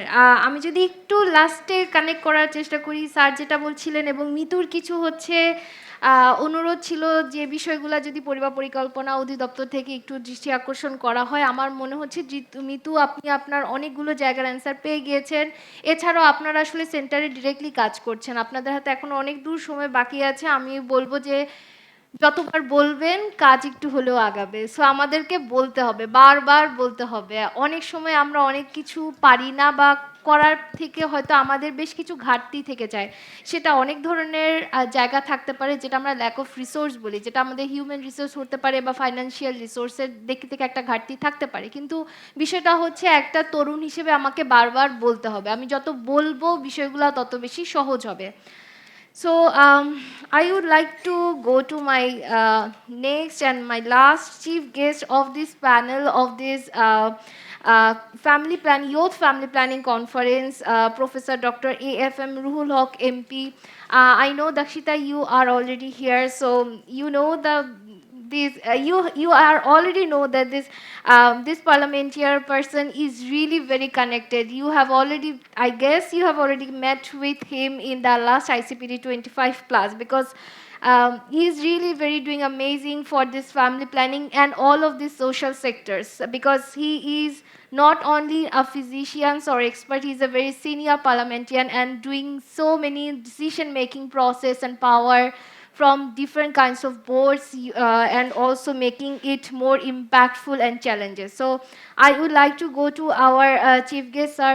So the question is really very remarkable, connecting to all the discussions, that how you are taking all the leads, especially connecting to the ICPD 30+ commitments, FP 2030 commitments, fifth sector plan commitments. There are so many commitments, but one important component is how we are going to include young people in SRHR programs. So there are so many achievements you have already seen far, and there are also some challenges you have seen from the keynote speech. So how you are going to connect all of these things to make it more impactful to reach on to 2041's achievements. Over to you, sir. 10 minutes, please. Good afternoon. আমি doctor Ruhul Haque MP x health minister এখন science and technologies ডিপার্টমেন্টের chairman parliamentary chairman First of all, I would like to thank the organizers for such a wonderful program for 2 days. I wish I knew it a little bit better. আপনাদের আমি জানি না, I see you are very well organized people, but I had trouble connecting you. আপনারা কেন আমার সাথে যোগাযোগ করে আপনাদের প্রোগ্রামগুলো আমাকে সঠিকভাবে প্রেস করেন নাই, I am little surprised. So there are definitely a lot of capacity building here, কিন্তু তার সাথে প্রধান অতিথি কোথায় কোথায় আসছে, তার কি প্রোগ্রাম, কিছুই তাকে জানানো হলো না। I am sorry to mention this, but I hope that it doesn't happen in the next. আমার খুব অসুবিধা হয়েছে। I wish this is one of my favorite program. আপনারা জানেন যারা আমার সাথে কাজ করেছেন এবং যারা জানেন আমাকে, তারা জানেন that this is a very important issue that we do deal with. আমাদের ন্যাশনাল পার্লামেন্টও আমরা একটা পার্লামেন্ট ইউথ ইয়েতে আমরা কাজ করি, যেখানে health and family planning issue নিয়ে কাজ করি। So this is very important issue. প্রথমত আমি বলবো প্রফেসর মইনুল ইসলাম, তাই তো, I hope he has really outlined, and we should have given him an hour or two to listen to him, so that the youth and the others যারা শুনছে তাদের আরো hopefully he could enlighten. আমি মনে করি হয়তোবা তিনি আগামী দিন বা পরবর্তী, আমি জানি না আগামী 2 দিনের কি প্রোগ্রাম, সেটাও আমার কাছে নাই। তো আমি আশা করি যে এই 2 দিনের যে প্রোগ্রামটা হচ্ছে, সেই প্রোগ্রামটা এই ফ্যামিলি প্ল্যানিং ইস্যুতে এবং আমাদের যে প্রোগ্রামগুলো রয়েছে সেগুলো নিয়ে কাজ করবে। দ্বিতীয়ত doctor Hasan from UNFPA, they are a wonderful organization with whom I have been connected for a long time, and they help us in every way, health ডিভিশনে, আমাদের পার্লামেন্টে এবং অন্যান্য জায়গায় এত কাজ করছে। এবং ফ্যামিলি প্ল্যানিং থেকে তাকে ধন্যবাদ জানাচ্ছি। You are working in IT sector, and hopefully this is developing fast. I started developing this IT sector in health and family planning, and now knowing that that is doing well, that's a wonderful thing to know. যে প্রথম যে জিনিসটি আমি বলবো সেটি হচ্ছে youth, demographic dividend, আমাদের family planning, and what you said is way forward. This 3 subject, যে কোনো একটা সাবজেক্ট, যে কোনো একটা ওয়ার্ড নিয়ে ঘন্টা 2 বক্তৃতা দেওয়া যায়। Youth, you are the future, you are the future prime minister, you are the future minister, you are the future MP, you are the future secretary, you are everything for Bangladesh. So I hope that you do realize that youth is the everything. এবং demographic ডিভিডেন্টের যে শব্দটা আমরা, I have talked in আমি continuously 3 times in parliament. In every parliament আমার speech যখন আসে, এই demographic dividend প্রথমবার আমি একেবারে প্রথমবারই যখন কেউই কথা বলতো না প্রায় বাংলাদেশে, তখন আমি ইউজ করেছিলাম এবং try to make people understand that this is the very important issue. This issue is so important that Mainul Islam সাহেব বলেছেন যে আমরা 36, 35, 36 বা 40 সালে definitely this is going to come the other way, it is going to come towards me. আমি যেখানে আছি সেখানে 40 সালে তোমরা যেখানে আছো সেখানে চলে যাবা। সুতরাং this is a very important issue. আমরা যদি এই কয়েকটি বছর যদি আমরা দেশকে ইউজ না করতে পারি, not only for family planning, this is a very important issue for family planning. কিন্তু আমি যেহেতু আই এম ইন পলিটিক্স, যেহেতু I am in national development, and I do care for the Bangladesh, যে 2040 সালে আমরা সেকেন্ড জেনারেশন, আমরা উন্নত দেশ হব, সেই দেশে পরিণত করতে গেলে the youth and the generation that have to go in to the next phase of 4th industrial revolution.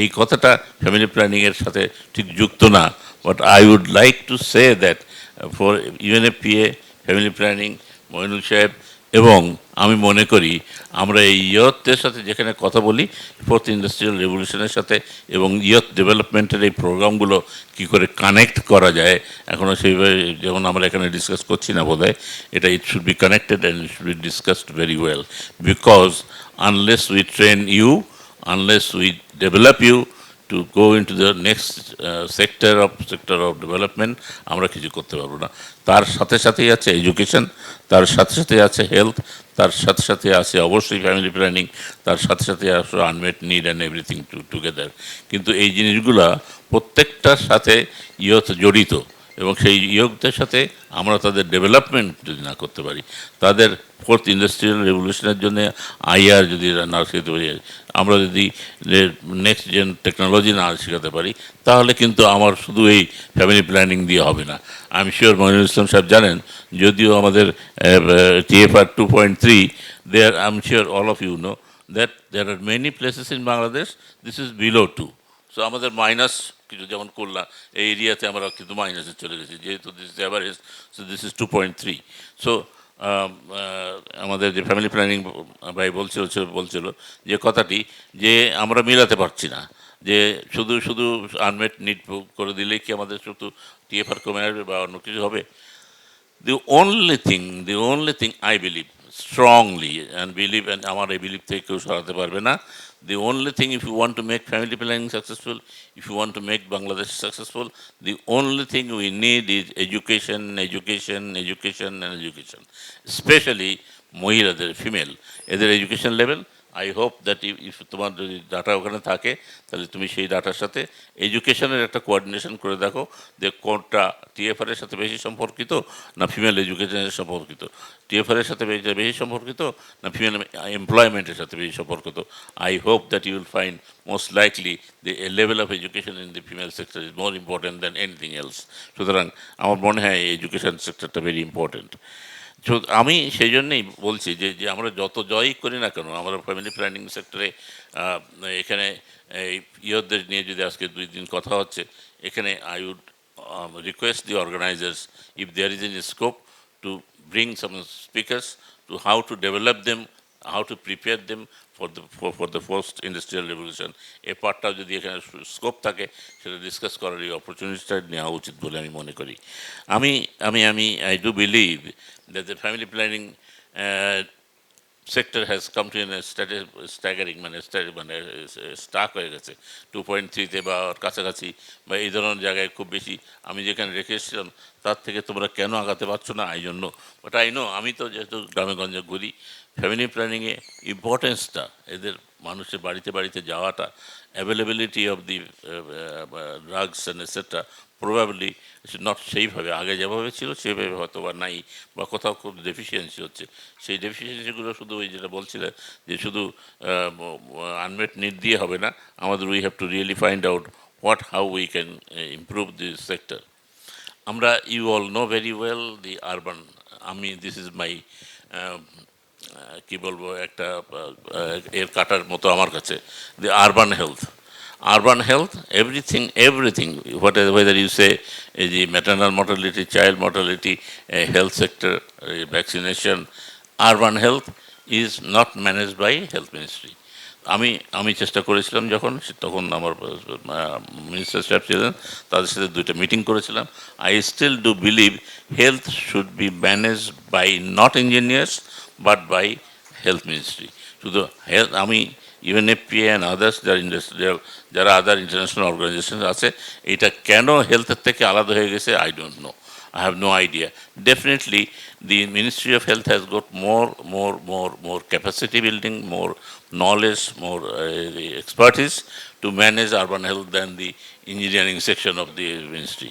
সুতরাং এই জায়গাটা আমি মনে করি আমি অনেক দিন থেকে বলে আসছি this should come under the health ministry এখানে এই আরবান হেলথকে যেহেতু মুভিং সেক্টর তাদেরকে কন্ট্রোল করা মুশকিল তাদেরকে ফ্যামিলি প্ল্যানিং প্রত্যেক সেক্টরটা এই জায়গায় এসে everything dips down. So this has to be taken care of. Youth unemployment. বর্তমান মাননীয় প্রধানমন্ত্রীর যে sector unemployment is a real problem, but you have to employ yourself. তো আমাদের যে ফোর্থ ইন্ডাস্ট্রিয়াল রেভলিউশন বা আইটি সেক্টরে যে ডেভেলপমেন্টগুলো হচ্ছে সেই ডেভেলপমেন্টগুলো দিয়ে you can employ yourself that you have to learn, you have to believe in it and it is possible. There are many ways that it can be done and it should not be মানে forgotten. আমি মনে করি আমাদের যে এই সেক্টরটা যদি আমরা কাজ করতে পারি তো এমনিভাবে প্রত্যেকটা সেক্টরে আমাদের কাজ করে যাব। যেহেতু এখানে ফ্যামিলি প্ল্যানিং এবং এর কন্ট্রোল এবং এর প্রবলেমস নিয়ে ডিসকাশন করছি, সেই জন্যে আমি বলবো যে আমাদের যে প্রবলেমসগুলো আছে বিশেষ করে সামাজিক এবং আমাদের যে সোশ্যাল সেক্টরে স্পেশালি আমাদের যে ইয়াং জেনারেশন এবং যাদের সাথে আমরা কথা বলছি এবং কথা বলতে চাচ্ছি এবং যাদেরকে জড়ো করা হয়েছে, this is very important issue. It is not discuss, this is still not talkable at home, this is not discussed at home. তো এই জায়গাতে আমাদের ব্রেক করা এখনও আমরা অনেক দূরে আছি। এখানে আমাদের পৌঁছাতে পারলে আমরা আগেতে এগিয়ে যাব এবং এই সোশ্যাল স্টিগমাকে কী করে কাটিয়ে ওঠা যায় সেখানে ইয়াং জেনারেশন তোমাদের এগিয়ে আসতে হবে। I am sure possibly all of you do belong to some of the বিভিন্ন organizations থেকে you belong to some of the organizations that you have to work very hard and see how you can do it. Mita যে কথাগুলো বলেছে যে very important practical experience থেকে যে কথাগুলো বলেছে সে কথাগুলো আমরা সবাই আপনারা সবাই এটাকে নোট করার দরকার এবং সেইগুলোকে নিয়ে কী করে কাজ করে এগিয়ে যেতে পারবো আমাদের সেদিকে দেখতে হবে। আমি মনে করি যে বিষয়গুলো আমি যেমন একটা প্রোগ্রাম শুরু করেছিলাম যেটা বলি আমাদের গোল্ডেন গার্লস, পরে চ্যানেল আইতে স্বর্ণ কিশোরী বলে একটা প্রোগ্রাম শুরু করেছিল, this was my copy of my programme. আমি এই মহিলার নাম কি বলে গেছে, তাকে আমার গ্রামে নিয়ে গিয়েছিলাম, তাকে দিয়ে গিয়েছিলাম ফারজানা ব্রাউনি। সেটা হচ্ছে যে আমার স্কুলের মেয়েরা যারা ক্লাস 9-10-এর ছেলে মেয়েদেরকে নিয়ে আমরা একটা অর্গানাইজেশন তৈরি করেছিলাম যাদেরকে দায়িত্ব দেওয়া হয়েছিল you should look after your neighbours or parents or around the surrounding. তোমার আশেপাশের কারা মা হতে যাচ্ছে বা হতে হয়েছে তাদেরকে তোমার কেয়ার করে আমাদেরকে রিপোর্ট করতে হবে and will should talk to them. So this work very well, this is very important programme. স্কুলের চিলড্রেনকে যদি ইনভলভ করা যায়, সেই স্কুলে যদি ফলো আপ করা যায়, তাদের দায়িত্ব হলো বেশি কিছু না, তার বাড়ি এবং তার বাড়ির আশেপাশে তার ফ্যামিলিতে 10-15 জন 20 জন যারা আছে তাদেরকে যদি সে রিপোর্ট করে they can find out, then we can prevent the maternal mortality. আমাদের যে এই 4বার চেক করার ব্যবস্থাপনাটা করা আছে, it is possible but it is not done. তো it was a very successful programme. Just to let you know, আমার ইউনিয়ন এবং আমার ইউনিয়নের চারিদিকে এখনও গত 4 বছর ধরে জিরো ম্যাটারনাল মর্টালিটি। আমার ওখানে কিছু মনিটরিং সেল আছে, আমাদের কিছু কাজ করি সেখানে আমি গতবার যেও তাদেরকে ডেকেছিলাম, তাদেরকে কথা বলেছিলাম, বললো still zero maternal mortality but very small sector, it is possible. তো আমি মনে করি যে এর সাথে সাথে যে কথাটি এসে যায় যে চাইল্ড ম্যারেজ গত সপ্তাহ এলাকায় ছিলাম, সেখানেও কথা বলেছি, মেয়েদের নিয়ে রেখেছিলাম, সেখানেও কথা বলেছি এবং যেখানে যাই ইভেন বড় মিটিংয়ে যখন আমি কথা বলি তখন চাইল্ড ম্যারেজ এবং আমার বক্তৃতার শেষের দিকে কতগুলো হেলথ মেসেজ দিই, চাইল্ড ম্যারেজ সেখানে থাকে। এটা this is a programme specially this got worse during the COVID situation. তো সেই জন্যে আমরা মাঝখানে একটু নিচে পড়ে গেছি। তবে আমার থানা কালীগঞ্জ, যেটা বাংলাদেশের যে কয়েকটা থানা প্রথমে কী বলে হচ্ছে জিরো চাইল্ড ম্যারেজের মধ্যে এসেছিলো, তো চাইল্ড ম্যারেজ ফ্রি করা হয়েছিল, এখনও নেই, আবার একটু এসে গেছে। কিন্তু আমার পার্শ্ববর্তী থানা দেবাটা থানায় আমরা গতদিন প্রোগ্রাম করে এসেছি, সেখানে কতগুলো গ্রামকে চাইল্ড ম্যারেজ ফ্রি করা হয়েছে এবং ডিক্লেয়ার করা হয়েছে, তাদেরকে প্রাইজ দেওয়া হয়েছে। So this is another issue, it involves A lot of thing, এর এডুকেশন, পুয়ার, তাদের কর্মক্ষমতা, বাড়ির ব্যবস্থাপনা, সোশ্যাল স্টিগমা এবং হোয়াট হ্যাপেন্স ওয়াইতে যে তাড়াতাড়ি বিদায় করতে পারলে বেড়ে যায়, রাস্তাতে যে হাঁটতে পারে না তাদের প্রবলেমস কমিট হয়ে তাকে সময় বলেন কমিট আছে। আর সুতরাং আমি সেই জন্য আমি মনে করি this are important issue of the problems of the society. তো আমি মনে করি this is a wonderful opportunity for the 2 days that you have been discussing. Young generation, youth, I believe in youth. আমি মনে করি যে এই যুবকরাই বাংলাদেশের শক্তি, এই যুবকরাই বাংলাদেশের ভবিষ্যৎ। এবং তোমরা যদি নিজেদেরকে প্রিপেয়ার করে, আমি একটু অন্য সাবজেক্টে যাচ্ছি ফ্যামিলি প্ল্যানিং ছেড়ে, তোমরা যদি নিজেদেরকে ফোর্থ ইন্ডাস্ট্রিয়াল রেভলিউশনের জন্য প্রিপেয়ার না করো, তাহলে বাংলাদেশ ওই 2041 সালে ইন্ডিপেন্ডেন্ট ওই ফোর্থ আমরা $12,000 যেতে পারবো না। এবং সেই জন্যে তোমাদেরকে নিজেদেরকে প্রিপেয়ার করতে হবে। And for that the government is already changing the education system. For that, government is already investing in technical education. আমি পার্সোনালি সম্পূর্ণ নিজের পয়সায় কয়েক কোটি টাকা খরচ করে একটা পলিটেকনিক করেছি, যেখানে টেকনোলজি শিখাই, সেলাই করা শিখাই বিনা পয়সায়, সম্পূর্ণ বিনা পয়সায়, তাদের খাওয়া দাওয়া, তাদের থাকা এবং চাকরি দেওয়ার ব্যবস্থা করি। সুতরাং you have to prepare yourself. IABA BBA pass করার কোনো লাভ নেই, তোমরা কী পড়ছো I don't care, but whatever you are learning, you must learn some technology. Whatever you are studying, you must learn some technological things. You should prepare yourself to be the next gen people for Bangladesh. আমাদের বাংলাদেশের garments সেক্টরতে শ্রীলঙ্কার, ইন্ডিয়ার যে মানুষের ভাইয়েরা যে টাকা পয়সা বিলিয়ন্স অফ ডলার নিয়ে যায়, why we can't prepare ourselves? Why our education system, why our universities cannot start giving this kind of education? I don't know. So this has to be done. তো আমি সেই জন্যই তোমাদেরকে বলবো, you have to prepare not only for family planning, you have to prepare not only for zero maternal mortality, you have to prepare for health and well-being, but also as well as the young generation is the future generation that will make Bangladesh in the next stage. And for that you have to prepare. And only thing you can be prepared is through technological, because probably you know this term, the fourth industrial revolution, the technology will drive the people, not people will drive the. আগের মতো যেমন মানুষরা লাঙল চালাতো, মানুষরা চালাতো, এখন লাঙলই মানুষ চালাবে। সুতরাং I hope you know this term, এটা এক্সপ্লেন করার সময় নেই। I am sure if there is any scope, তোমরা এখানে যে তারা এখানে তাদেরকে শেখানোর সুযোগ আছে যে next technological things, the technology will drive the human being.